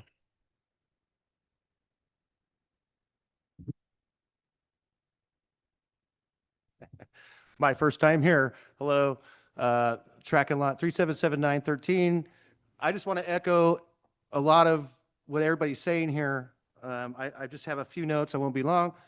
This is supposed to, our license plates say it's our paradise. What's happening here? What Art said earlier about untrained POA officers, right? I think that's a concern for everybody. And again, we are going to have this police department come in. And I think that these people will determine that, hey, maybe it's not a good idea to be causing a ruckus, right? Because I don't think that's a good idea either. I think this is written too general, and and again, it's just subjective to these young POA untrained people. That's all. Thank you. Thanks for your comments. Okay, we're starting to get repetitive on our comments. If you have anything unique to say, Renee, we'll let you speak up. Otherwise, that'll be the last comment. Sorry, guys, I'm the last one. First of all, I do want to thank the board for being here. I don't know if everyone knows this, but you guys are unpaid. So you're community members as well and unpaid. So I appreciate that you're here. Bill, I'm glad that you explained to everyone that you don't know what's in the packet until it's dropped off at your doorstep. And then you get to go through that and look at it. And sometimes you're like, holy crap, right? With that, I have a different perspective from people here because I don't golf that much and I don't go down to Sunset Beach and watch it. But I will tell you this, when I drive by to the country club and I see everyone hanging out, it is incredibly joyful. And I like the word that was used about fellowship, because that's what, in my opinion, that embodies. And then for Sunset Beach, when my dad was healthy enough to babysit the dogs before he moved in, he would go down to Sunset Beach and just watch the skiers. And he wasn't participating in, definitely not any type of loud music. That's on him, but I would hate for him to be considered loitering. I agree also with one lady, and I think this is important, is the intent. And I am the trustee of several trusts. And as I've told the grantors of that trust, whatever you have in there is exactly what I will do. I don't care what your intent is or what you tell me. I will only execute what is written down in that trust. So I echo everyone's concerns about future boards. I feel for our community patrol on this because it is so broad that it puts them in a difficult position to identify who that is. And then going back to someone mentioned about noise, if there is, we have noise rules. So someone can always call community patrol, complain about the noise, they'll come down. They always warn them first unless they have to come back. So there's a lot of areas that'll help, but I appreciate all you guys who do all the fellowship. Thank you, board, for this difficult decision and being here for free. Thank you. Okay, we will now open it up to board discussion. So board, what'd you hear? Man, that was a lot. A couple of points, we should tease this apart because there are a couple different discussion tracks. One was about the fines. Okay, this is the budget. Anyone can go walk over to the POA office, pick it up, take a look at the fines and how much money that is. It's completely insignificant. We're not doing this because of fines. We don't do anything because of fines. It's just such a small, minuscule part. I can promise you, never has that come up in a board meeting. Let's do this and create more revenue on fines. That does not happen. The other thing that I would like to talk about, I do think the language is vague, but I want to leave that to my colleagues to address. Police department. I'm a big fan of the police department. I told you earlier, Linda and I have to leave the community because of allergies in the family, severe allergies. The police department is an interesting discussion because I do agree the rolling stop sign is a discussion. Today, if you go through a stop sign, you get a fine from the POA. Tomorrow, if the police department catches you going through a stop sign, what happens? You get a ticket. It goes on your record. So there's a yin and yang here that Canyon Lake's going to have to figure out. Bring in the police department. What about open container? Right? We have a little bit of control over that today. So it's not as black and white, no pun intended, that, you know, the police department's going to solve all of our problems. It's something we are going to have to decide as a community.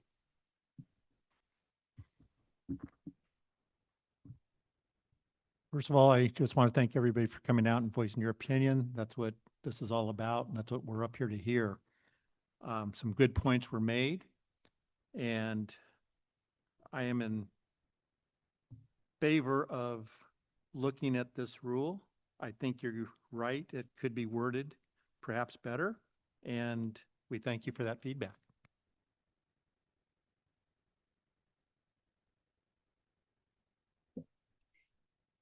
I do appreciate everybody coming out and everybody's comments.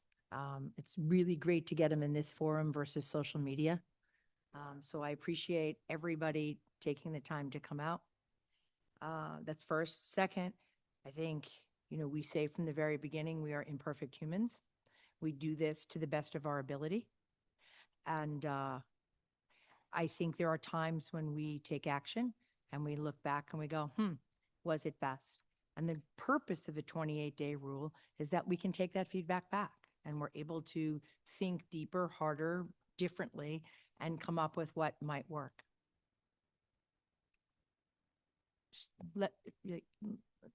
I've let everybody finish. I'd appreciate being allowed to finish as well. I think that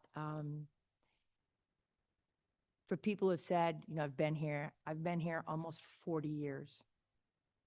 I've raised 5 children and now my grandchildren. So I'm just as committed to everybody in this audience about fellowship and about the ability to enjoy every minute we have. But to the people who spoke to something that is equally important, which is my rights don't trump on yours, nor should yours trump on mine. And so there are times, I think a few people spoke to perhaps not recognizing what loud music with profanity does for a 4-year-old on the playground, or what smoking does for people who have chronic pulmonary disease, those of us who run and don't choose to inhale that. So it's a balance of where we want to grant the people the right to use our amenities and to be careful that it does not infringe on the same and equal rights of other people. Somebody mentioned self-policing, and I think it's something to take under advisement. I'll be really curious to see what the next month or two brings and how we're able to be respectful to the people and our neighbors that are around us, because it is our neighbors, right? It's the same neighbors that are playing tennis, the same neighbors that want to use the golf course, the same neighbors that are walking dogs. I mean, they are our neighbors. And so first, to close, I would say thank you for coming in. I appreciate everybody's input. Second, we will step aside as a board and take back in serious consideration. And third, where there are areas of improvement, we're committed to take that under advisement. Thank you. Yeah, I also, although that took a long time, we did want everyone to be able to have an opportunity to speak. And so we do thank you. This is exactly the process we need to go through, and why we do 28-day readings is we want to hear from you, and where there's general agreement and objection, we want to address it. And there's a few things that I noted and common themes that I heard through the discussions, and I guess I'd like to go over a few of them. First of all, as Lainey said, we have a requirement as a board to do things for all members, right? It's everybody we have to address, not just a group and so forth. I do agree with the comment, I think, that was echoed many times. As written, this is too broad, right? It needs to be a lot more specific about what it's doing. And I don't agree that, understand people feel that we are targeting individuals or a group. That I don't believe that's the intent. It may feel like that, but we're targeting behaviors, right? We're trying to target behaviors. In addition to the things that Lainey said, some of the things, look, down at Sunset Beach down here, you're within 100 feet of a playground. Smoking marijuana in that area is a problem. Drinking at the golf course when you've got minors playing in the minors golf and high school golf and so forth like that. We have a responsibility to protect all of those, and we just need to take that into consideration. But that said, I think there's a large room for improvement. There were a number of comments made about. I think there's a broad misunderstanding about police authority, was particularly with respect to homeowners associations. The police enforce municipal codes, municipal laws and rules. They don't enforce the rules, and that is the responsibility within a homeowners association. That is, in essence, the authority of our community patrol. They need to work hand in hand, but they're not the ones that actually do the enforcement on those matters. There's also, I think, maybe a misperception on revenue generation. It has brought up a few times is, a lot of these fines and so forth are for revenue generation. Actually, the reason to have a fine on something isn't to generate any revenue. That's really not the purpose. The purpose is to modify behavior. Okay, and so, but we put there's a fine associated with it to get people's attention, because otherwise, if you don't, we generally don't get attention. So those are a number of things. Some good points were brought up.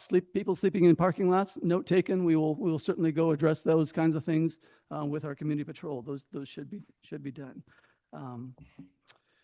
So I think I'm going to recommend we do not vote on it as written.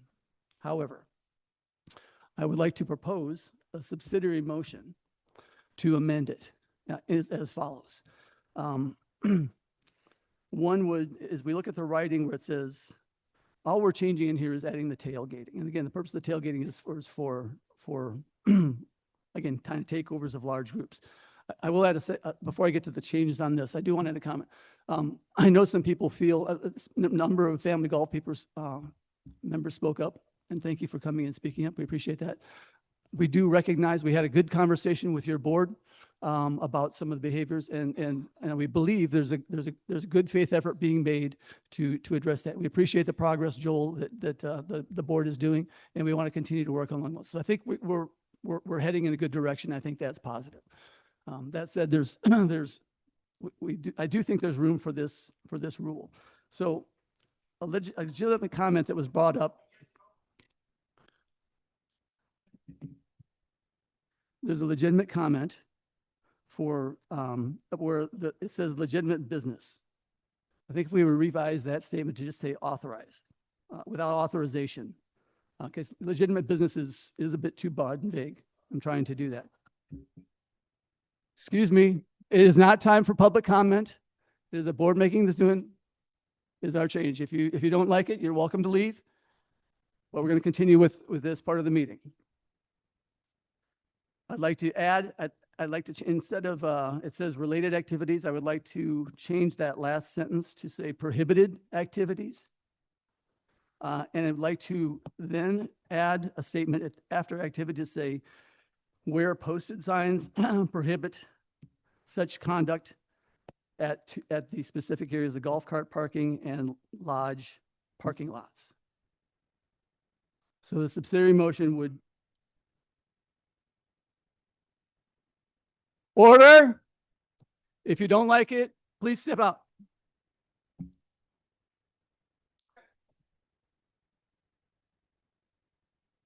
Excuse me, please leave. Go for it. So the rule would read as follows: no loitering and or tailgating, loitering or tailgating on CLPOA property. Excuse me, please leave. Thank you. Including but not limited to buildings, bars, beaches, and so forth, or through renters, who reenters, or any people who reenter after being asked to leave by staff. That all is not, that's an existing rule, has been in place for many years. We're adding is not permitted, is not permitted.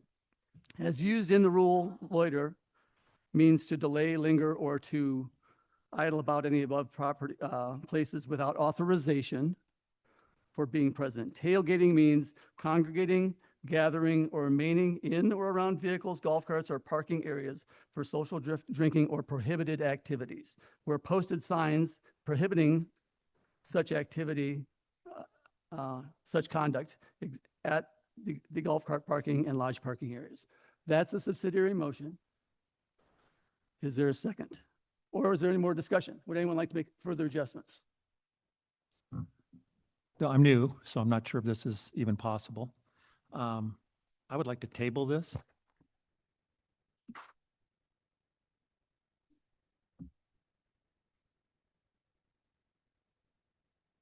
I'd like to take this back and talk about it in more detail.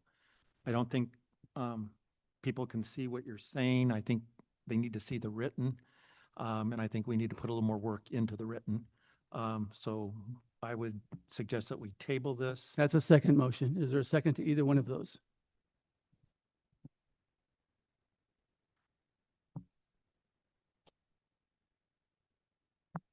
That's something. Either that or it fails.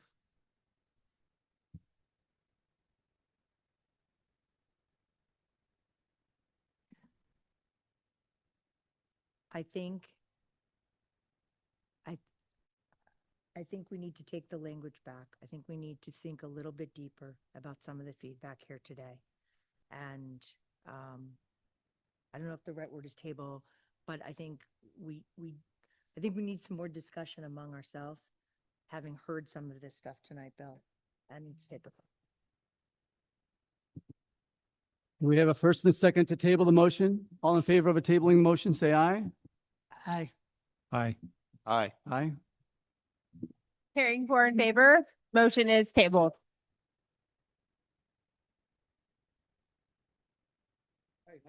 Item 8.2, Tiffany. Okay. Our next item is for a 28-day reading of proposed revisions to General Rule 2.13, no smoking. The proposed revision keeps the existing smoking restrictions in place and adds language allowing the Canyon Lake POA to prohibit smoking in any area where posted signs prohibit that activity. It also adds language prohibiting the consumption of or possession of alcohol in common areas where posted signs prohibit that activity. This gives the Canyon Lake POA more flexibility to address smoking and alcohol related concerns in targeted common areas through posted signage. There is no fiscal impact. The fine remains $100. It is recommended that the board approve the 28-day reading to amend General Rule 2.13 as presented. Is there a motion? Motion. Second. Excuse me, any member comments on item 8.2?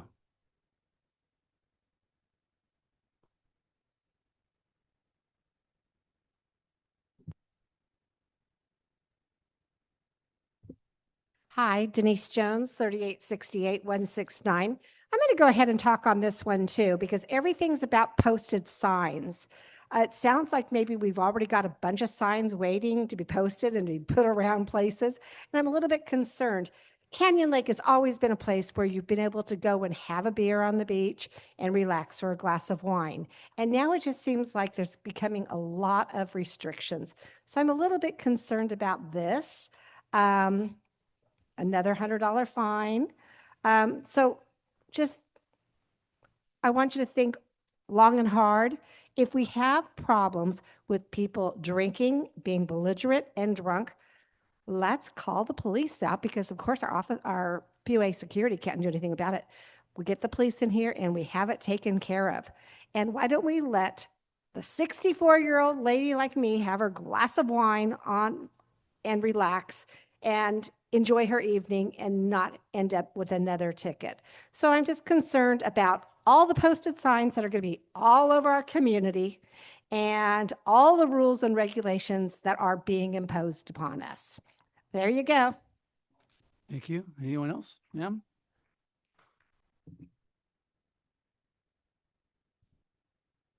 Hello, Jessica Ehlers, 3779048. My concern about this is the 25 feet of within parks or recreational areas.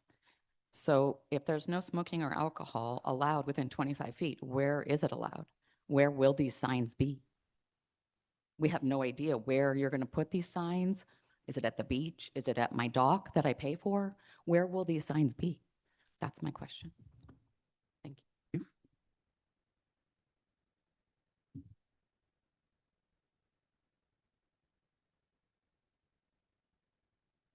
Hi. Jennifer Dane, 3869018. Similar to the last speaker, the rule seems very vague, and I know you can't answer my question, but I'll ask it so you can discuss it. It's adding a section to talk about posted no alcohol signs. Is the thought behind this to be able to add more areas where no alcohol is allowed, or is it just adding that for the signs that are already posted? Thanks, Jen.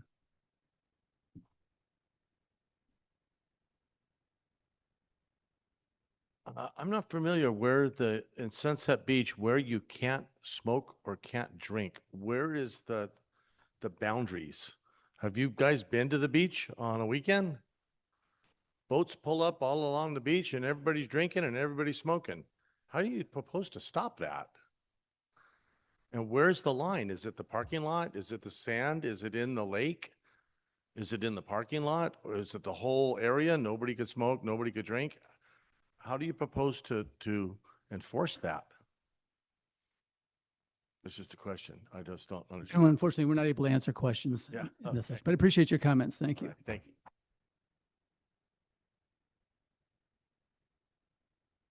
Hi, my name is Kathy. Oops, let me get here. Can you hear me? My name is Kathy Byer, 3868557. So I understand tonight that you probably have already talked about where you're going to post two of these signs. One of them is at the golf course and the other is down at Sunset Beach. And part of the reason is because you don't want gathering and you don't want alcohol being consumed. I'm wondering what the area that you put at the driving range is for. Because in my last meeting with you, you had said that we can't gather there. We have to move and gather somewhere else. So let's say we go to the driving range and gather there.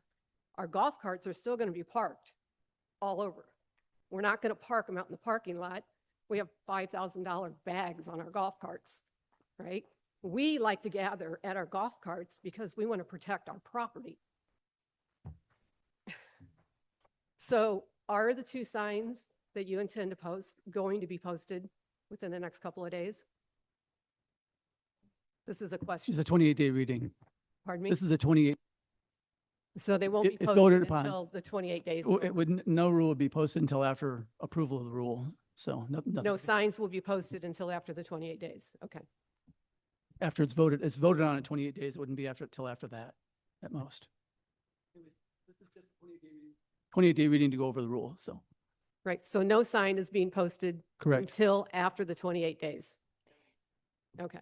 Because I don't want to go down there and all of a sudden be arrested because there's a sign No, posted there's an tomorrow. There's an important distinction because it's not just after 28 days, the signs go up automatically. This is a 28-day reading. Then the rule has to be presented for approval if it even passes. Okay. So Okay. just All right. Thank you for your time.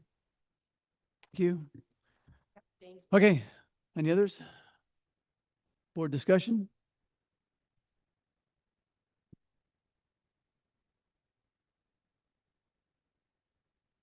I would just like to express to the community that, just like you did on the previous 28-day reading revised rule, you have every opportunity to send in your comments about this rule as well, and we'll take that into consideration. I'm good. All in favor of approving the 28-day reading for this item, say aye. Aye. Aye. Aye. Any Hearing opposed? four in- No opposed. Okay, Sorry, thank you. hearing 4 in favor, motion carries.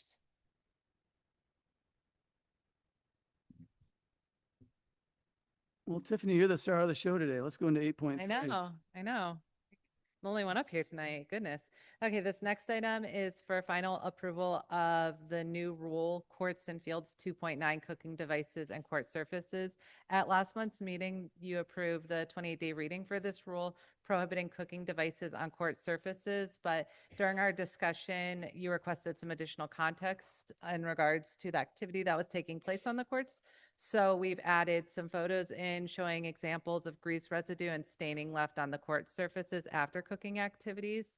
Our staff also consulted with our court contractor who's out doing the pickleball courts right now just to inquire what this does to the courts. And he advised that the grease and cooking residue can affect the textured court surface designed to help reduce slips and falls, creating potential maintenance, safety, and liability concerns.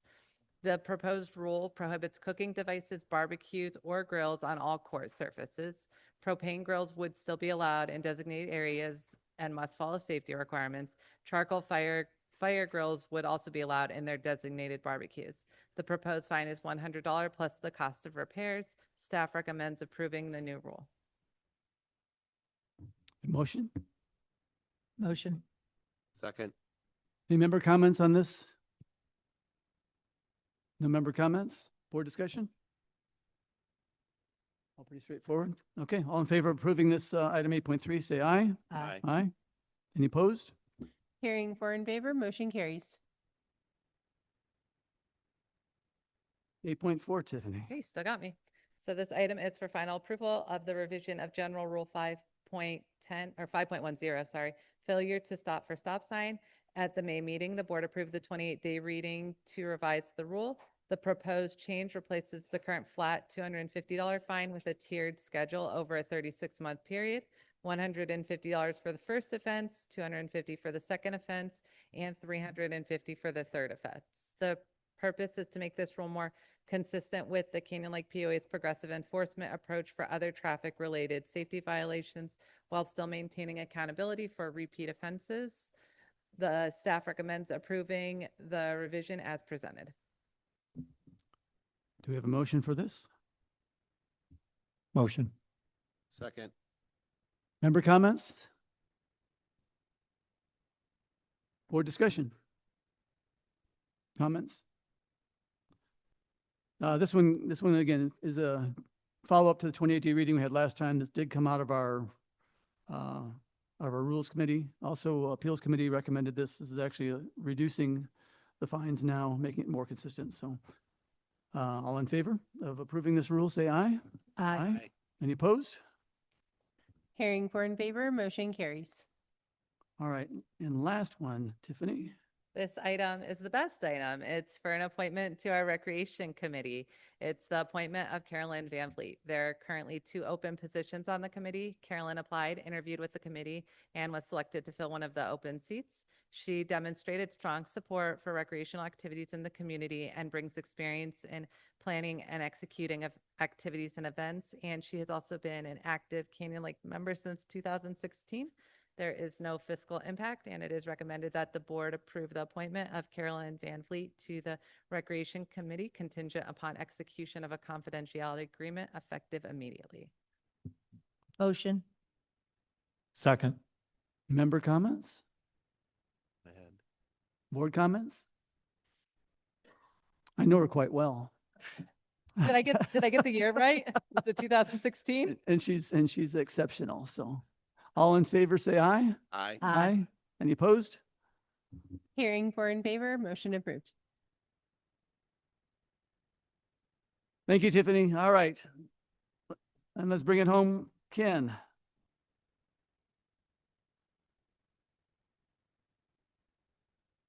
I don't know if I can follow that, but first of all, where'd Linda go? Oh, well, I was going to thank her for lending us her husband for the past year. Linda, we've been waiting for you. I wanted to thank you for allowing us to borrow your husband for the past year. He has a passion for this organization, this community. I've learned a lot from him.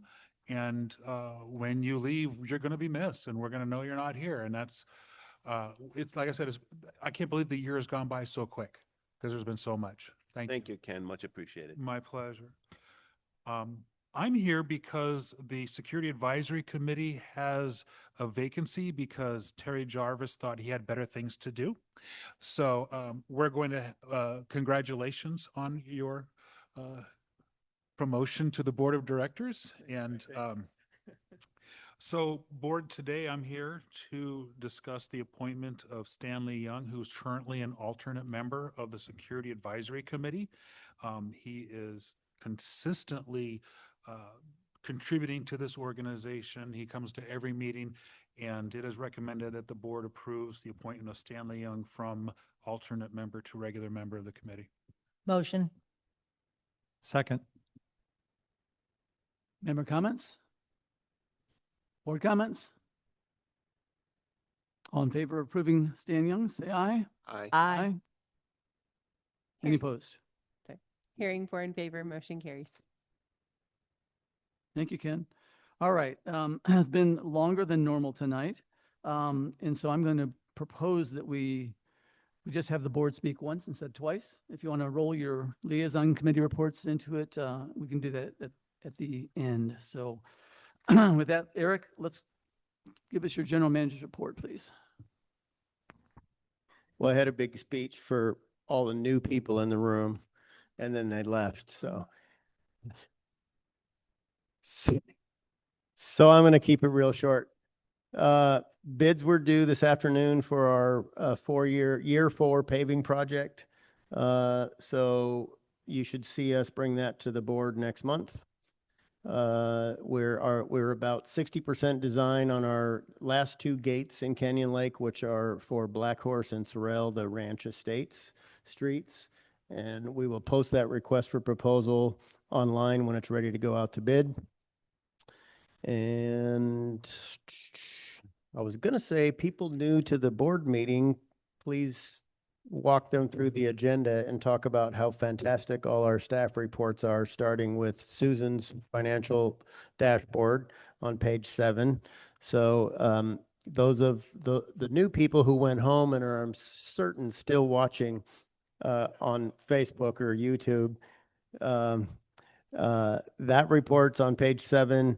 As usual, our communications team has a fantastic report about our communications, campaigns, meetings, events, general information. They had 541,000 page impressions on our social media and 450,000 post impressions in the month of May. They delivered 58,000 emails to our members in May. 92% of those were delivered. And people wonder what's going on in Canyon Lake, and we're doing a lot of outreach, and it shocks us when people say they don't know what's going on, but we're definitely trying every month.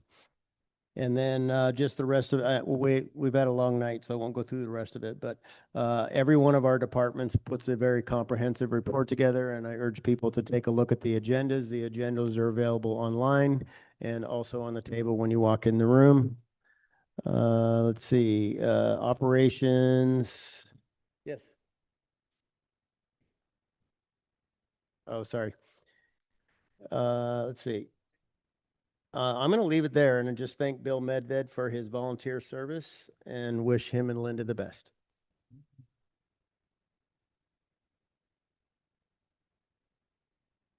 Let's start with board comments. We'll start at this end and we'll give Bill the last word. Well, first, I think, are we doing committee updates? Whatever you want. Okay, we'll It's do your- it it's your- together. So, your floor. rules was dark last month, and after today's meeting, I think they'll be quite busy. Appeals, they're beginning the process of filling open seats. Terry just left 2 committees and just left holes wherever he went. So Terry, and we did also have another member move on from the community. And the Equestrian Center is busy with its summer and fall planning.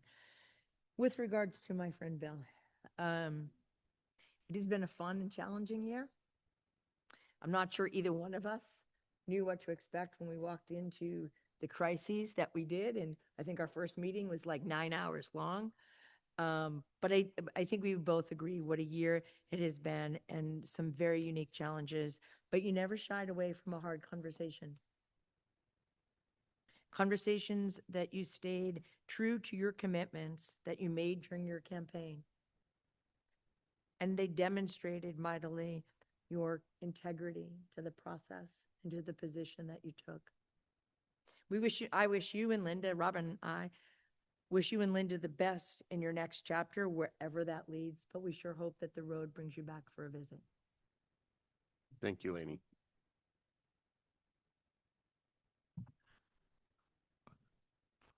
I attended my first committee meeting today as a board member, and it was very fitting that Kathy Barbet, the chairperson of the senior work group, was honored tonight as a Citizen of the Month, because that is the meeting that I attended in one of the committees that I am a board liaison to. I just want to say that I learned a lot of what the senior work group does. It may be named the senior work group and the facility may be named the senior center, but the events that this group puts on at this facility are for all ages. Some of the many events that are available for the community, just to remind everyone to attend, and these are free. There's a monthly potluck dinner held on the last Sunday of every month. They also put on quarterly dinners that are usually catered and normally have a theme. And just so everybody knows, the next one is set for August 15th. And they have various games that have a separate and established weekly or bi-weekly time slot at the senior center. And those games include Mexican Train, Hand and Foot Canasta, Mahjong, and Duplicate Bridge. And another very popular event held at the senior center for our community to participate in at a small cost is Bingo with the Lions Club, held the first and third Sunday of every month, and cash prizes are paid out to the winners. So all these events are coordinated through the senior work group, and you can reach out to the specific game clubs for more information about how to participate in their specific game. And then again, a lot of our seniors aren't up on social media, so I just want to remind everybody that all of the information regarding the game club contacts, the monthly calendar for the senior center, and the contact information for the members of the senior work group are all on display in the glass enclosed message board hanging on the wall in front of the entrance to the senior center. And we've also made a commitment to try to get some information out in one of our monthly magazines that some of our inside people here at Canyon Lake publish. So again, if you are on social media, you can go on the senior group under committees on the CLPA POA main website, and you can get more information about the specific activities there. I just want to mention that this committee is totally funded by the boutique that they host once per year and by various donations that the various clubs give. And it is truly remarkable the great service to our community that this committee does in providing free events to all to attend. So I don't think Kathy's still here, but I just want to extend my sincere gratitude to this committee for all that they do for Canyon Lake. Thanks, Terry. One more thing, I haven't had a chance to work with you, Bill. You're leaving just as I'm coming on, but I do want to thank you when I called you and you gave me your support. You told me what to expect. You and Linda hosted my wife and myself to your home. We talked about being on the board, the commitment that it takes, the dedication, and I thank you for that support. And it meant a lot to me to have you welcome me to join this board. So thank you, Bill. I want to again congratulate Kathy Barbe for that. I want to thank the POA again. Last weekend was Fiesta Days with the parade. I mean, we had lined on both sides, all the kids. It's so joyful to see all the kids out there enjoying that activity. Again, it's small town things that we get to do that make this place really special, and it was very well done. And again, a lot of planning. I know that takes months of planning by our activity and operations and so forth. And so just a great job all around. And likewise on Country Fest, I heard it was estimated 3,000 to 5,000 people were there, and no incidents whatsoever, no fights, no so forth. And again, it goes to, it's a great little community we have here. So again, Eric and staff, thank you for all the hard work on that. Do want to encourage people, remind people that we do have we have an opening board vacancy. And so anyone interested in throwing their hat in the ring, you get to spend the first Tuesday evening and afternoon with us. We welcome your applications and look forward to hearing that in. And then finally, again, Bill, it seems so short, but again, you've been a great addition to the board. We appreciate all of your hard work, the dedication you have. You spend a lot of time going through really digging into the detail on so many items that we will miss that, and we appreciate it. But I know that'll bring you and you success in the future, and we certainly wish you all the best. So congratulations in your next stage of life, and again, hope to still see you every now and then. Thank you, everybody. I really appreciate it. Several of our friends have offered a room so we can come back and visit you guys. So I really appreciate it. Board meetings, right? No, even maybe. I want to see what happens. So, a couple quick things. The ACC, we rotate through the ACC, the Architectural Control Committee. Hopefully I got the acronym right. These guys work so incredibly hard, and I really appreciate them. It's a thankless job. We are putting our home up for sale, and Linda and I have a folder that's about this thick of things that we've asked for: the jacuzzi, the paint, and all that. So the ACC can be your best friend if you're going to try to sell your house anytime in the future. I want to thank Susan again. You go back 5-6 years ago, we used to go through binders this thick, and we saw a lot of trees, but we never saw the forest. And I think we see the forest now, and we can provide direction. We've influenced the board on at least 2 occasions since we put these things into place, because we have credible information, and I really appreciate that. Bill Van Vliet will be filling in as the FCC liaison. I'm sorry, the Finance Committee liaison in the interim. You're in capable hands. Bill visits us from time to time in the Finance Committee, and I always feel like, okay, what test am I got to pass today? So he's a good guy. LAC, the Lake Advocacy Committee, we're getting some traction. We've got a couple new members. Oh, by the way, we've got some new members in the Finance Committee as well. Super excited about them. They bring a lot of dynamic. They question the status quo. Love it. We're going to see great things from those guys going forward. And I know we're all tired, but the Lake Advocacy Committee, 2 new members there. We formed, what was it, last October-ish? And Jeff Bill is the temporary liaison for the LAC. I think sorry? permanent, oh, I'm sorry, permanent liaison for the LAC. And, the big thing there is what are the things that they should focus on? What can we do? If you take a look at what we did in our journey in the Finance Committee, we focused on operating expenses, and that's all we did for a couple of years. So we could understand what the operating expenses were. Then we went into reserves, and now we'll, keep moving forward, and that'll be their journey. Last closing note. Linda and I used to go to the lodge all the time, and we would sit at the bar and enjoy, and we knew who the current waiters were, and, anyway. This is a job that doesn't pay you anything fiscally, but in satisfaction and in helping your community, it's an enormous joy.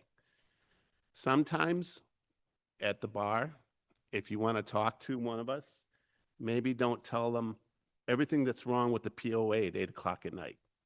That's my only ask. Thank you, and this is Bill Medved signing off.